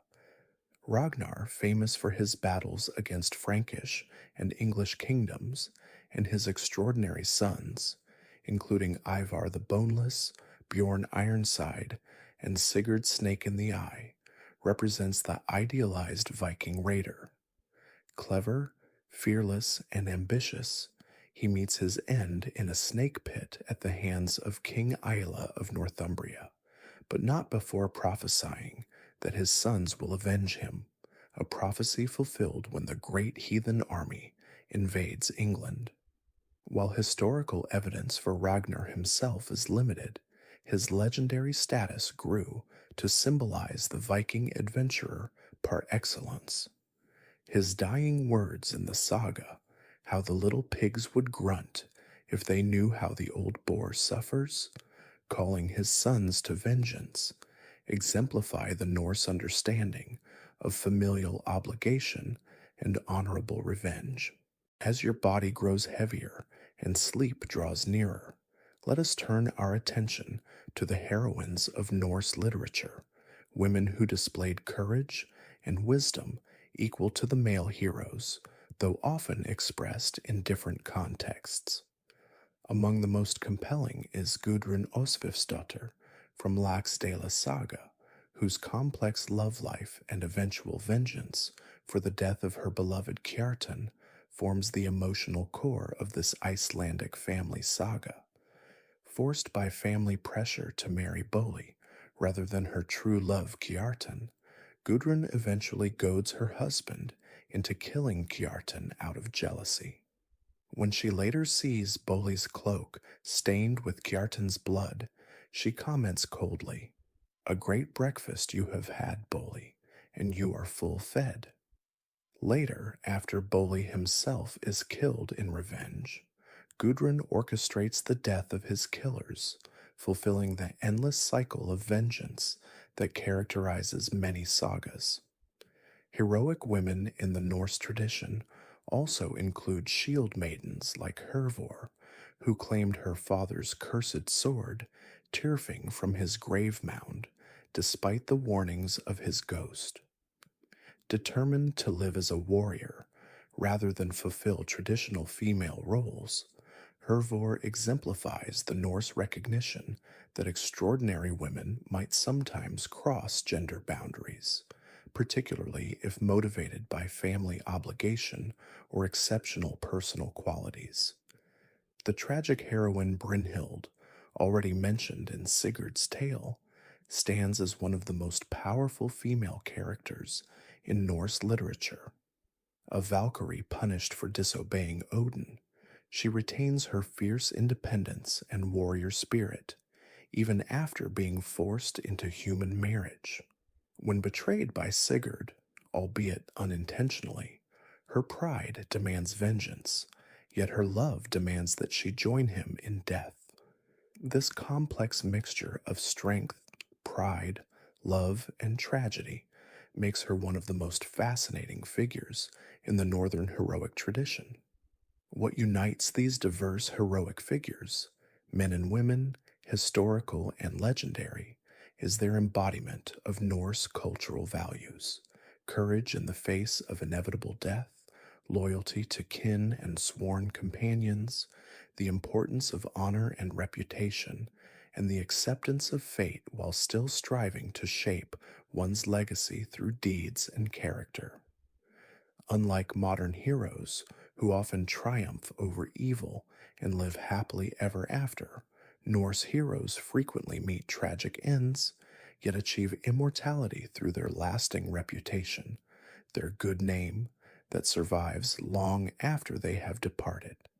As the Havamal, Words of the High One, expresses, "Cattle die, kinsmen die, you yourself will also die, but the word of praise will not perish for him who earns it well."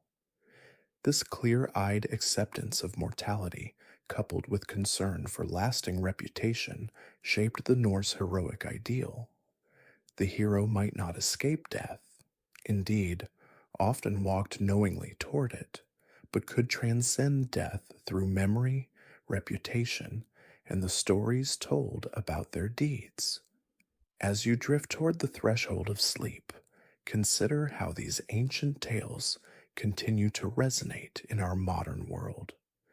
From Wagner's operatic Ring Cycle to Tolkien's Middle-earth, from Marvel's Thor to television series like Vikings, the Norse heroic tradition has profoundly influenced contemporary storytelling and our understanding of heroism itself.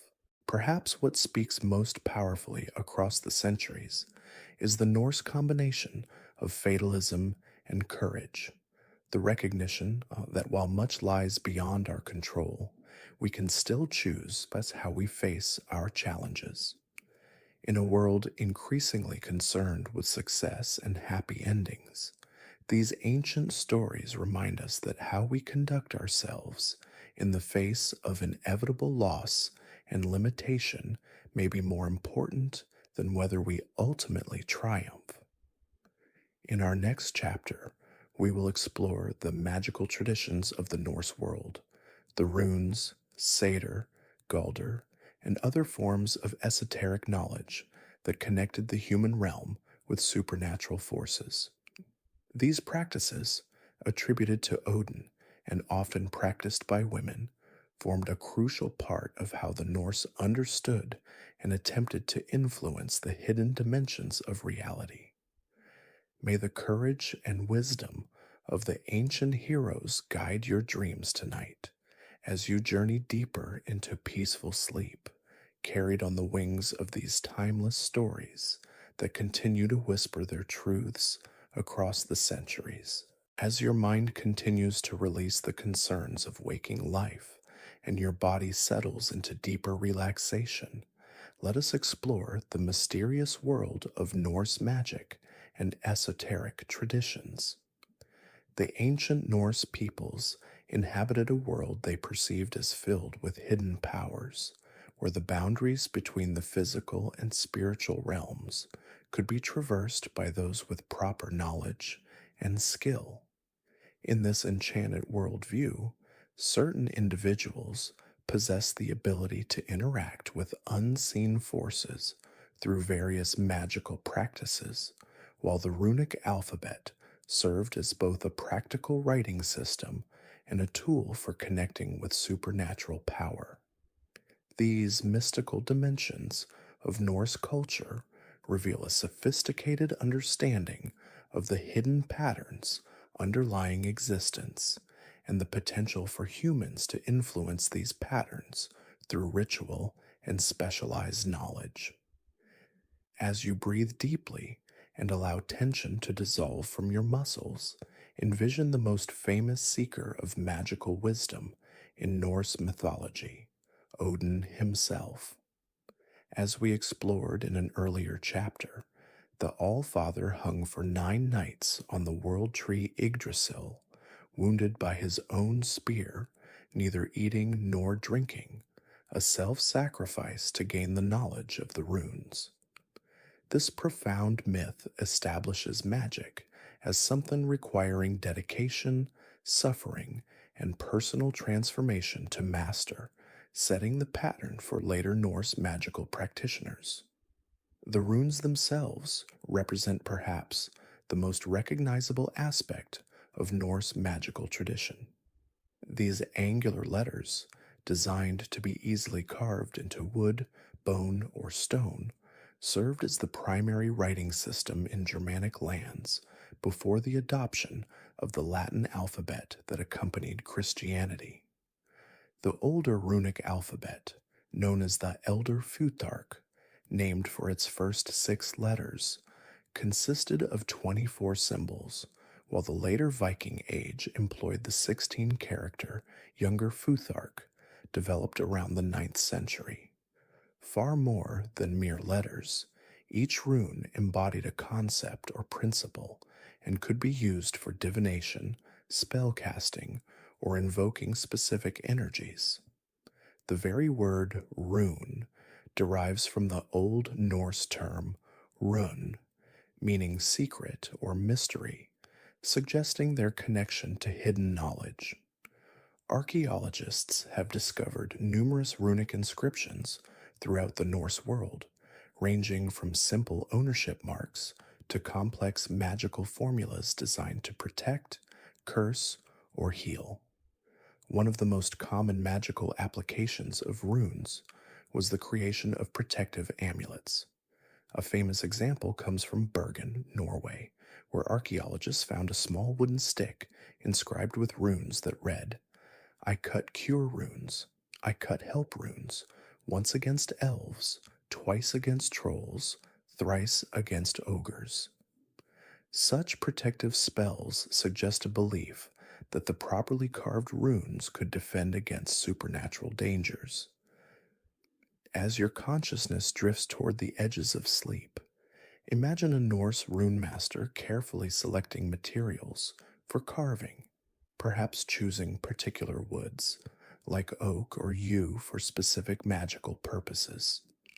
Before beginning to carve, they might perform ritual purification, pray to Odin for guidance, or enter an altered state of consciousness. The carving itself would be done with precision and focused intent, often accompanied by chanting or galdr, magical songs that activated the rune's power. The poem Havamal, Words of the High One, attributes to Odin himself a list of 18 magical songs or charms he has mastered, offering tantalizing glimpses of the magical practices of pre-Christian Scandinavia. I know charms no king's wife knows, no man has mastered. Help is the first, and it can help in grief and pain and sickness. I know a second that the sons of men need who want to live as healers. I know a third. If I have great need to fetter a foe in fight, I can dull the edges of enemy swords, neither weapons nor staves can wound. The list continues, describing songs for breaking chains, catching arrows in flight, turning aside hostile magic, extinguishing fires, reconciling enemies, protecting warriors, resurrecting the dead, winning a lover's affection, and influencing the weather. This remarkable passage suggests a complex system of verbal magic covering nearly every aspect of human existence, from healing to warfare, from love to protection against natural disasters. Beyond the runes and their associated galdr, Norse magical tradition included several other distinct practices. Perhaps the most significant was seidr, a form of magic primarily, though not exclusively, practiced by women. Seidr involved altered states of consciousness, prophecy, astral journeying, and the ability to influence minds, or even manipulate physical reality. The practitioners of seidr, called Völva or Seidkona, were both respected and somewhat feared for their abilities to see the future, communicate with spirits, and potentially cause harm to enemies. The most detailed description of a seidr ritual comes from the saga of Eric the Red, which describes a traveling seeress named Thorbjörg. Invited to a farm in Greenland during a time of hardship, she arrives wearing elaborate ritual clothing, a blue cloak fastened with straps, a necklace of glass beads, a hood of black lambskin lined with white catskin, calfskin gloves, and a special staff. After being served a special meal of animal hearts, she requests that someone sing the Vardlokur, a special song needed to call the spirits. Only one woman present knows this ancient chant, which she reluctantly performs. After the ritual, Thorbjörg prophesies the end of the famine and answers questions about individual fates. This account, while perhaps romanticized, reveals key elements of seidr practice: specialized ritual clothing and tools, dietary preparations, the importance of specific songs to facilitate altered states, and the involvement of helping spirits in obtaining supernatural knowledge. Odin himself was said to practice seidr, though some sources suggest this was considered somewhat inappropriate for a male, reflecting a gendered dimension to Norse magical practices. Loki once mocked Odin for practicing women's magic, suggesting that certain magical disciplines were seen as properly feminine or masculine. This gender transgression by Odin parallels his other boundary crossing behaviors and emphasizes that pursuit of wisdom sometimes required breaking social norms.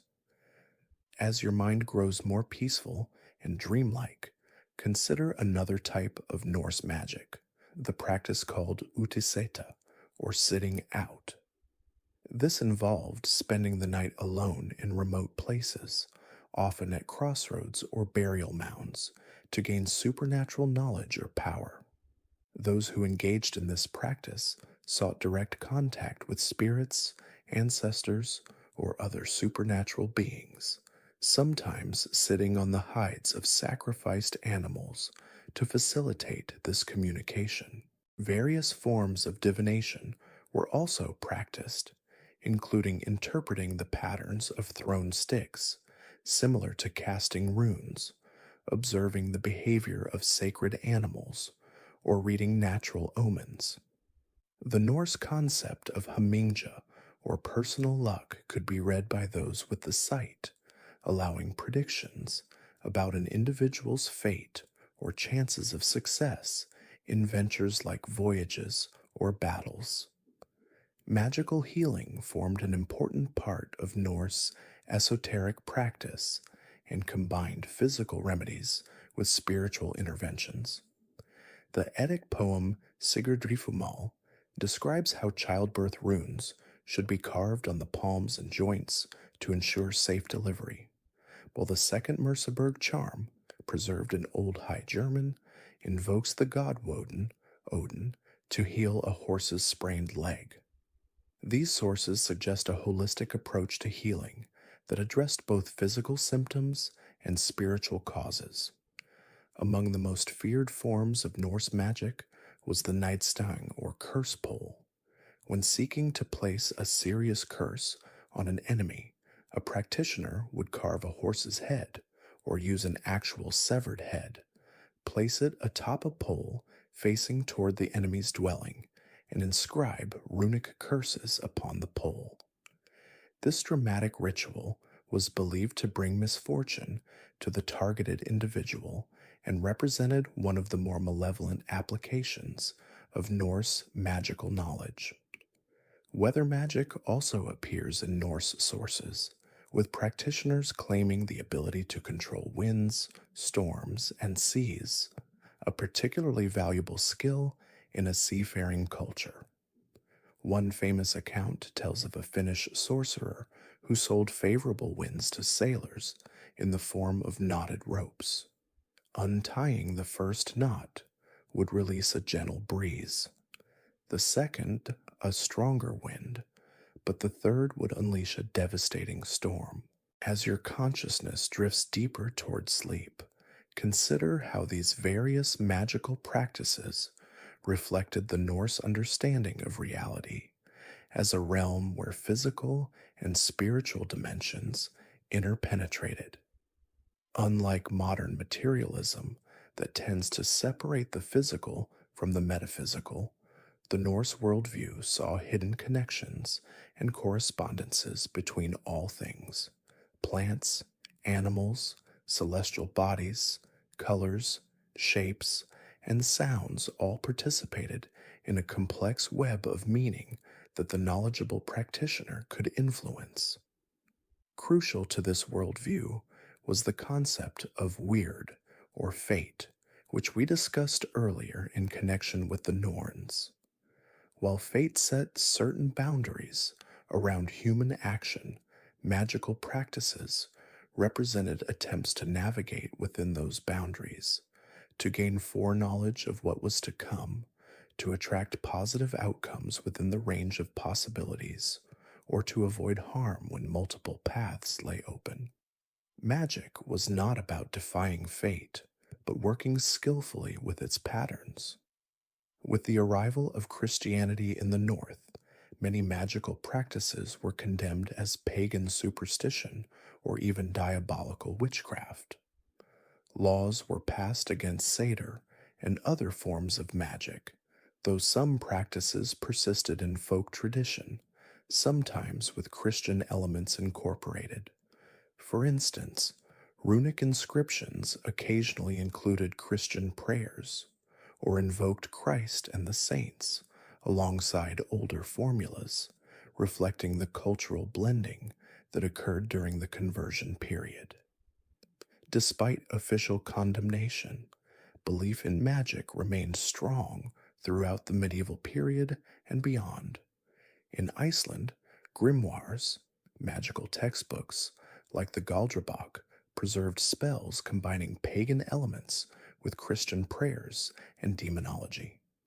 Healers, seers, and those with second sight continued to be consulted well into the modern era, particularly in remote areas where official church oversight was limited. Archaeological evidence confirms the importance of magical practices in Norse society. Numerous amulets, ritual staffs, and objects inscribed with runic spells have been discovered throughout Scandinavia. The vulva graves, burials of women interred with distinctive staffs and other items associated with seidr practice, suggest that magical practitioners held special status and were accorded particular respect in death. As modern interest in Norse heritage has grown, many have turned to the runes and other aspects of Norse esoteric tradition as sources of spiritual insight and personal practice. While contemporary interpretations often differ significantly from historical forms, they reflect the continuing power of these ancient symbols and practices to speak to human needs for meaning, connection, and agency in an uncertain world. As we draw this chapter to a close, and you drift ever closer to the realm of dreams, consider the enduring human desire to understand the hidden dimensions of existence and to find ways of navigating life's uncertainties. The Norse magical traditions, with their emphasis on wisdom earned through sacrifice, specialized knowledge obtained through study and practice, and respect for the patterns of fate, offer a sophisticated approach to these perennial human concerns. In our next chapter, we will explore the entities that oppose the gods in Norse mythology, the giants, monsters, and chaotic forces that threaten the cosmic order. These beings, from the primordial giant Ymir to Loki's monstrous children, represented the untamed wilderness, natural disasters, and social disruption that the Norse saw as constant threats to their precarious existence. May your dreams tonight be touched by the ancient wisdom of the runes, bringing insight and renewal as you travel deeper into restful sleep, where perhaps the boundaries between worlds grow thin and the whispers of old knowledge might still be heard by those with ears to listen.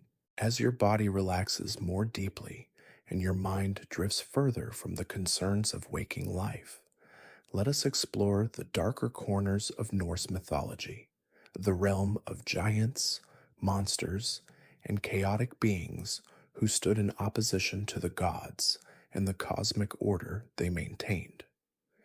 These powerful adversaries, from the primordial giant Ymir to Loki's monstrous offspring, embodied the untamed wilderness, destructive natural forces, and social disruption that constantly threatened the precarious existence of both gods and humans in the Norse worldview.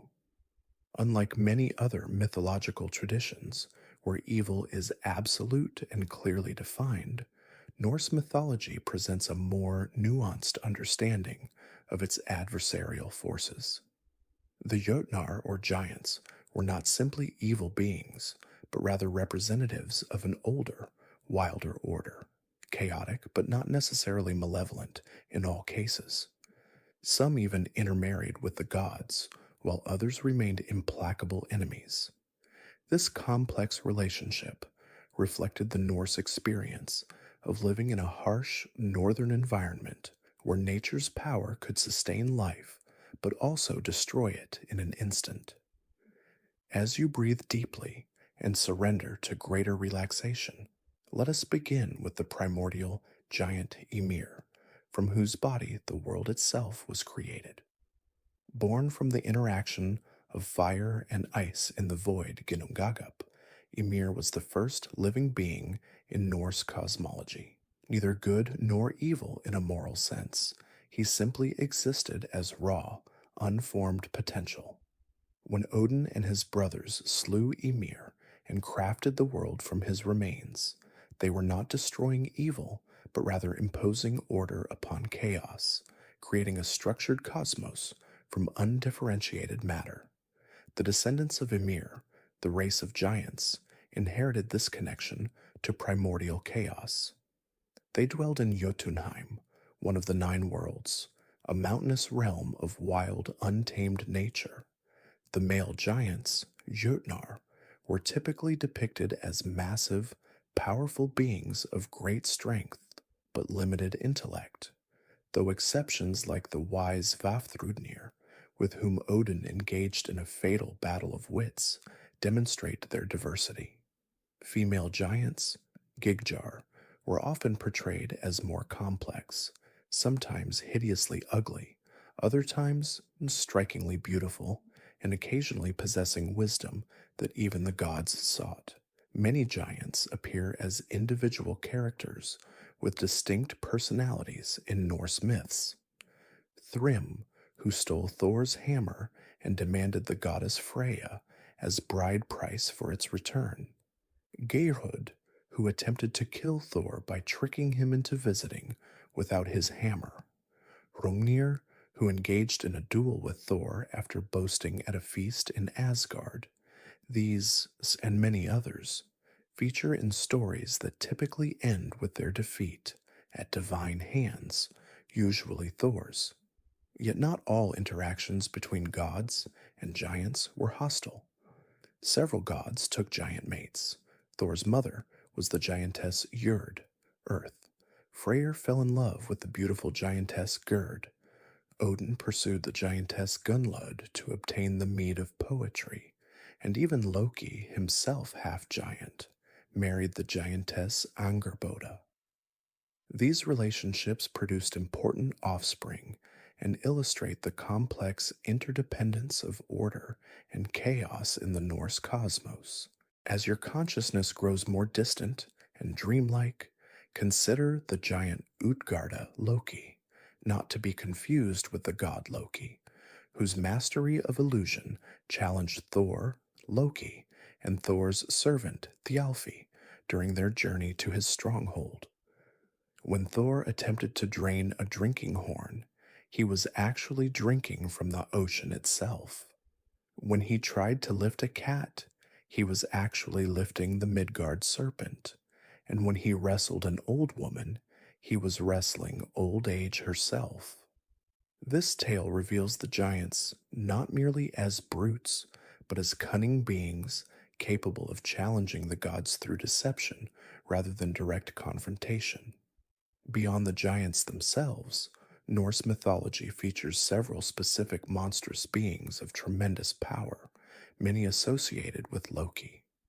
As your body grows heavier and sleep draws nearer, imagine the 3 terrible children born of Loki's union with the giantess Angerboda, each destined to play a crucial role in Ragnarok, the doom of the gods.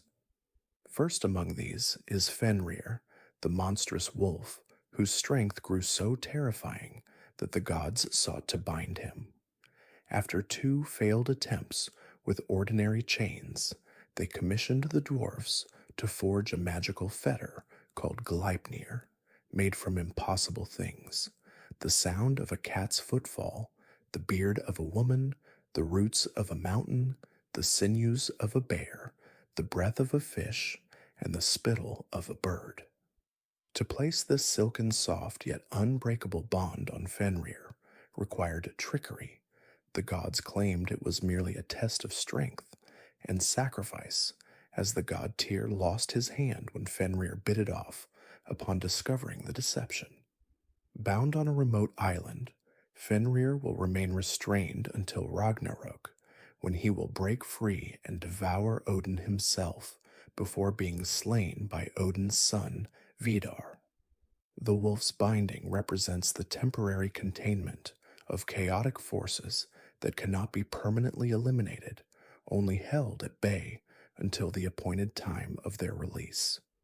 The second of Loki's monstrous offspring is Jormungandr, the Midgard serpent, so enormous that it encircles the entire world of humans, grasping its own tail in the depths of the ocean. Thor encountered this fearsome creature twice, first during his fishing expedition with the giant Hymir, when he nearly pulled it from the sea before Hymir cut his line, and later at Ragnarok, when the two are destined to slay each other. The serpent embodies the untamable seas surrounding the human world, a constant reminder of nature's overwhelming power against which even the mightiest must eventually fall. The third child of Loki and Angrboda is Hel, goddess of the underworld realm bearing her name. Described as half living and half corpse, black or blue on one side, white or pink on the other, she rules over those who die of sickness, old age, or other straw deaths, rather than falling gloriously in battle. While not actively malevolent like her siblings, Hel represents death's inescapable certainty, the fate awaiting all beings except those chosen for Valhalla or Folkvanger. When the gods requested the release of Balder from her realm, she set conditions that could not be met, demonstrating that even divine will cannot overcome death's dominion. As you drift deeper toward sleep, envision another terrible wolf of Norse mythology, Garm, the blood-stained guardian of Hell's gates. Some scholars suggest Garm may be another name for Fenrir, while others see them as distinct beings. Regardless, Garm is fated to break free at Ragnarok and battle the god Tyr, resulting in both their deaths.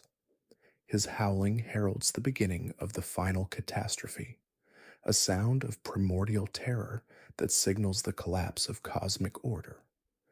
Among the most fearsome enemies of the gods was Surtur, a fire giant who guards the fiery realm of Muspelheim with his flaming sword. At Ragnarok, he will lead the fire giants across the Bifrost Bridge, which shatters beneath them, to battle the gods. After slaying Freyr, he will engulf the 9 worlds in fire, fulfilling his role as both destroyer and purifier. Unlike the chaotic evil of Fenrir or Jormungandr, Surtur represents a more elemental force, the necessary destruction that precedes renewal, like a forest fire that clears the way for new growth. Norse mythology includes numerous other monstrous beings that threatened both gods and humans. The dragon Nidhugr ceaselessly gnaws at the roots of Yggdrasil, trying to destroy the world tree itself. The giant eagle perched atop Yggdrasil, unnamed in the sources, creates winds through the beating of its wings while engaged in constant insult exchange with Nidhugr via the squirrel Ratatoskr, who runs up and down the tree's trunk.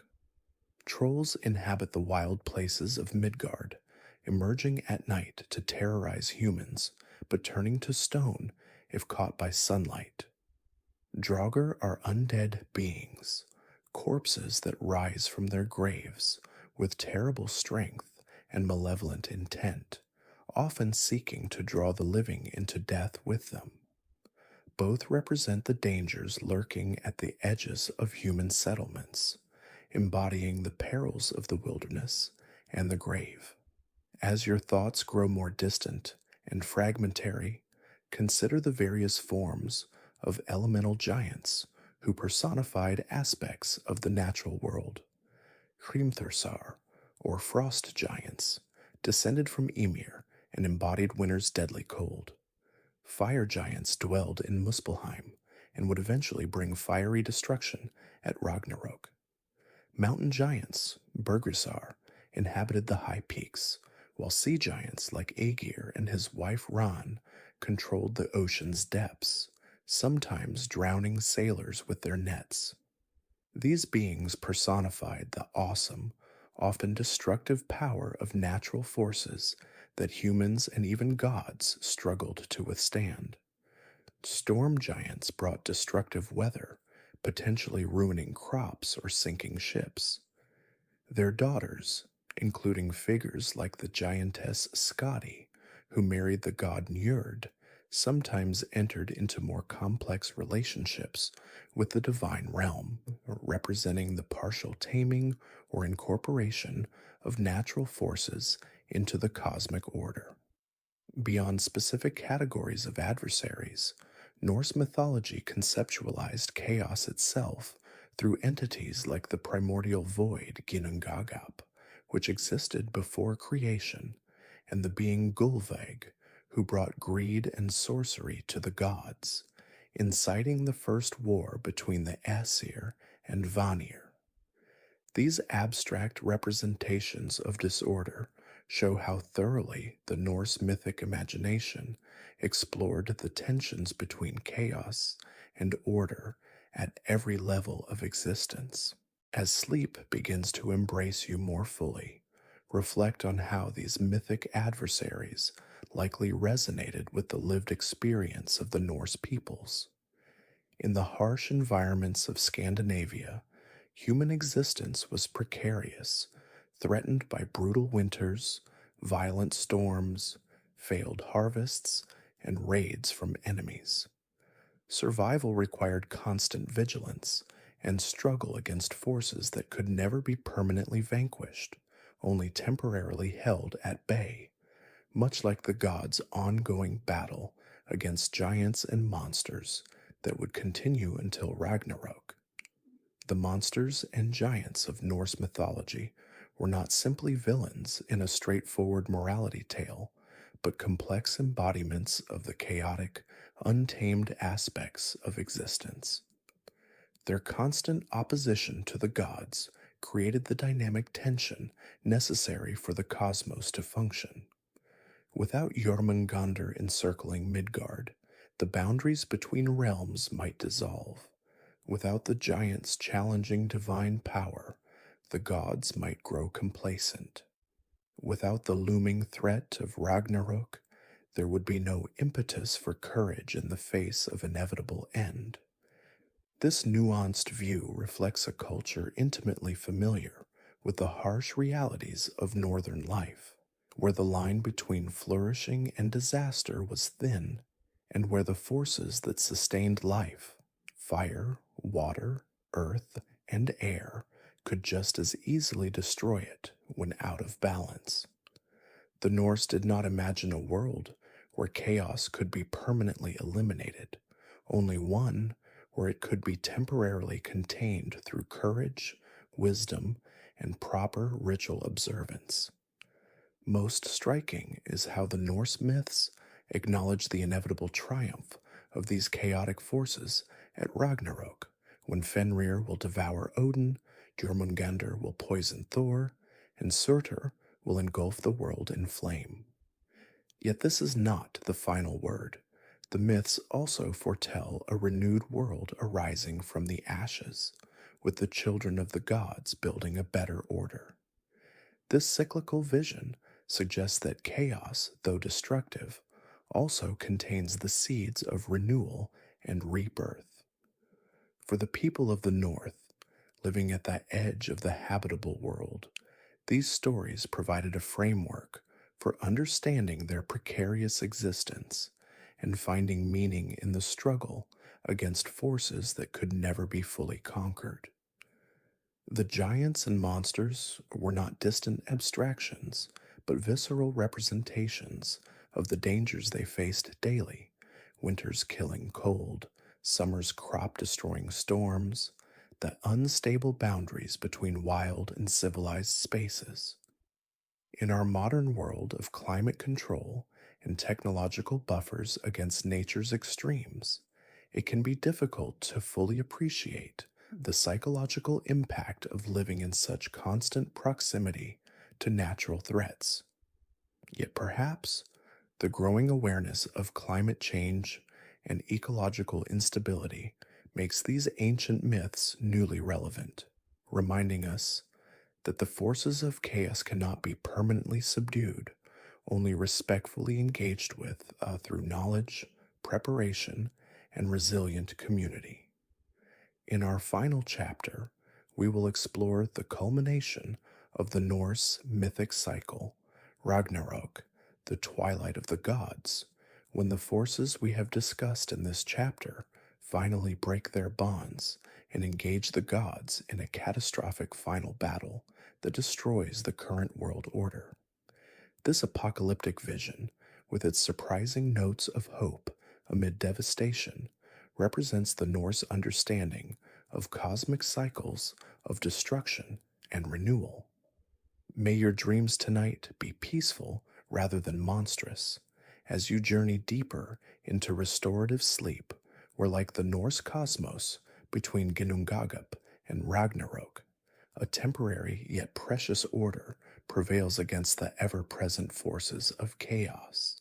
As your consciousness drifts toward the peaceful borders of sleep, let us explore the final chapter in the great cycle of Norse mythology, Ragnarok, the doom of the powers, or twilight of the gods.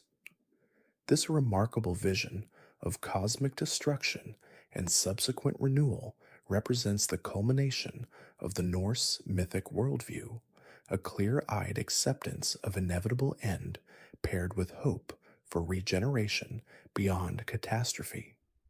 Unlike many mythological systems that envision an eternal, unchanging universe or a linear progression toward ultimate perfection, Norse mythology presents a cyclical cosmos where even the gods themselves are subject to birth, maturation, death, and rebirth.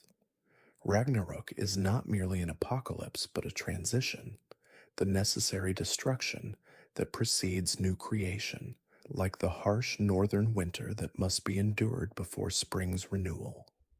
As you breathe deeply and allow your muscles to release their final tension, envision how the Norse imagined this end would unfold, beginning with a series of dire portents and culminating in a final battle where gods and their cosmic enemies would destroy each other, enabling a fresh world to emerge from the ashes of the old. The prophecies of Ragnarok appear most completely in the Völuspá, or prophecy of the seeress, a powerful poem preserved in the Poetic Edda.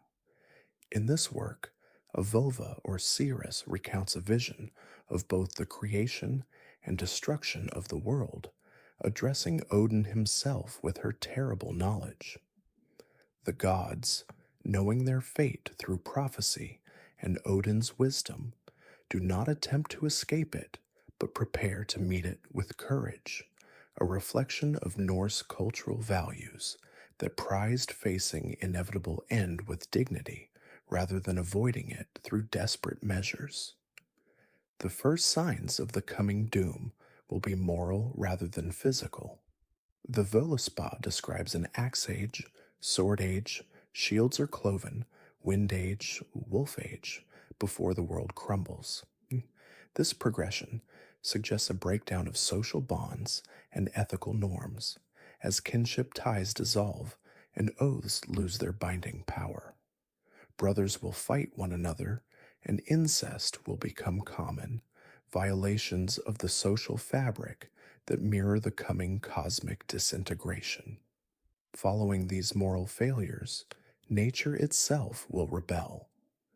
3 consecutive winters will come without intervening summers, a period called Fimbulvetur, the Great Winter.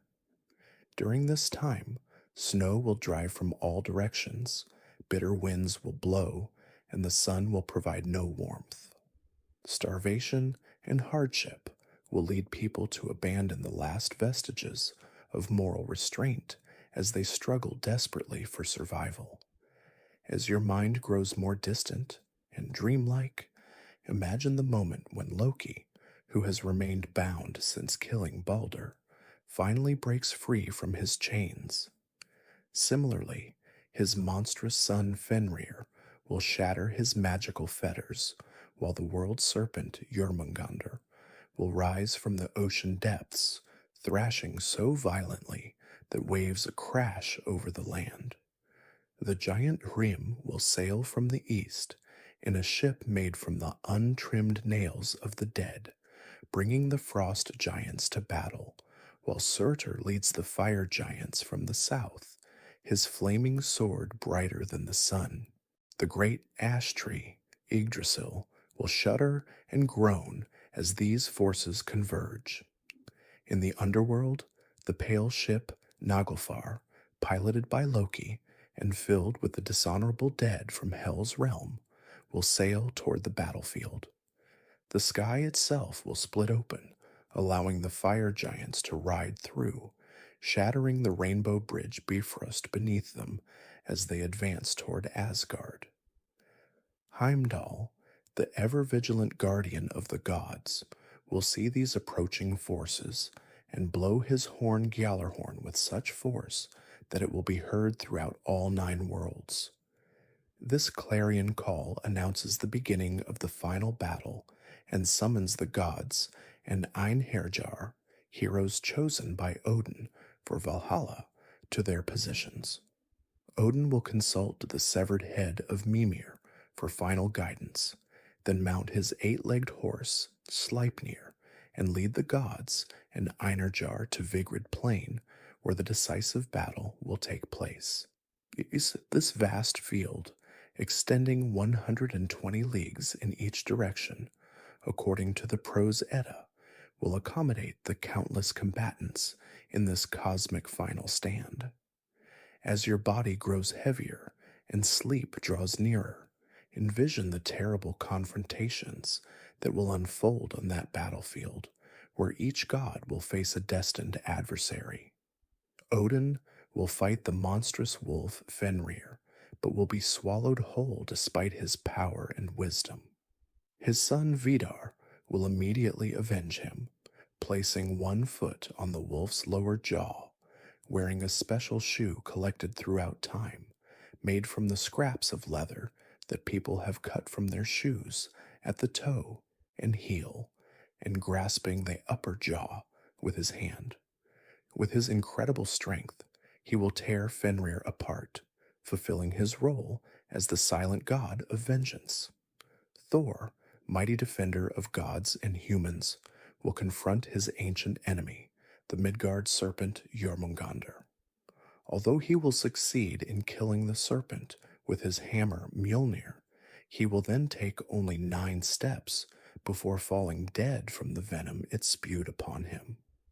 Freyr, having given away his magical sword to win the giantess Gerdur long ago, will face Surtur with an inferior weapon and be slain by the fire giant. The trickster Loki and the watchman Heimdall, ancient enemies, will find and kill each other. Tyr will fight the monstrous hound Garm, resulting in both their deaths.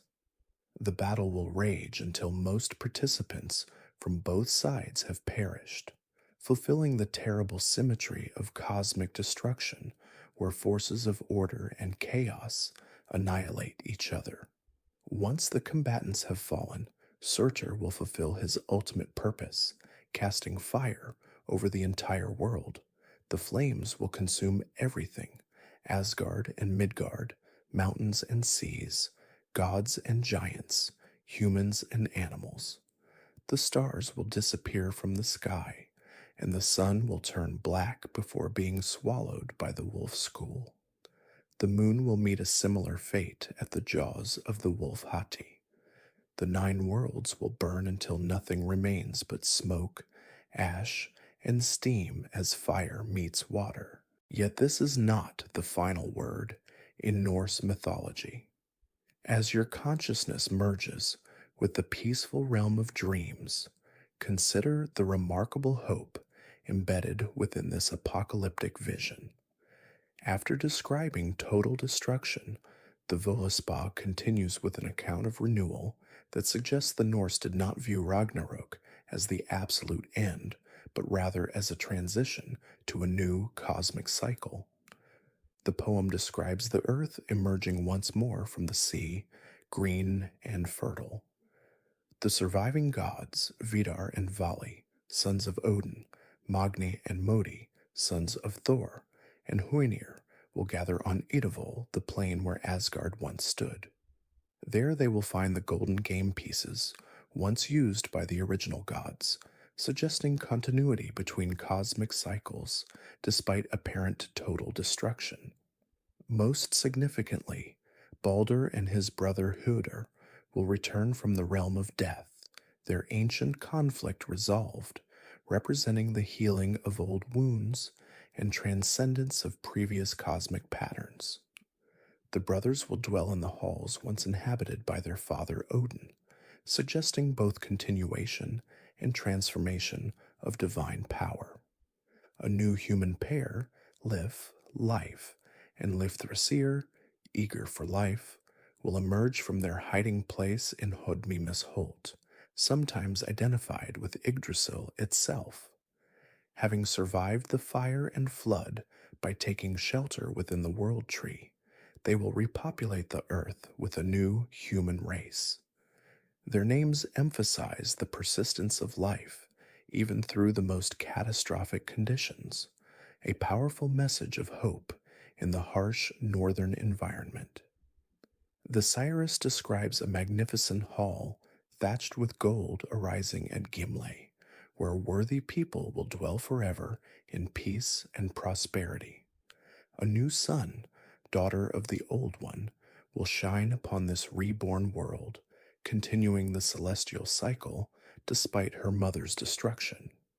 These images of renewal suggest that while individual gods, humans, and even cosmic epochs may perish, the fundamental patterns of existence continue, allowing for regeneration after even the most complete destruction. This cyclical vision resonates deeply with the northern experience of seasonal change, where the apparent death of winter inevitably gives way to spring's renewal. For people living in harsh environments where survival was never guaranteed, the belief that regeneration follows destruction offered profound comfort, not a denial of life's brutality, but an affirmation that life's essential patterns continue despite temporary devastation.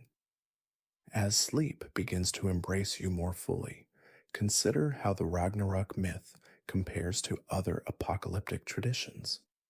Unlike the linear eschatology of Christianity, where a single end of days leads to eternal heaven or hell, the Norse vision suggests ongoing cycles of creation and destruction.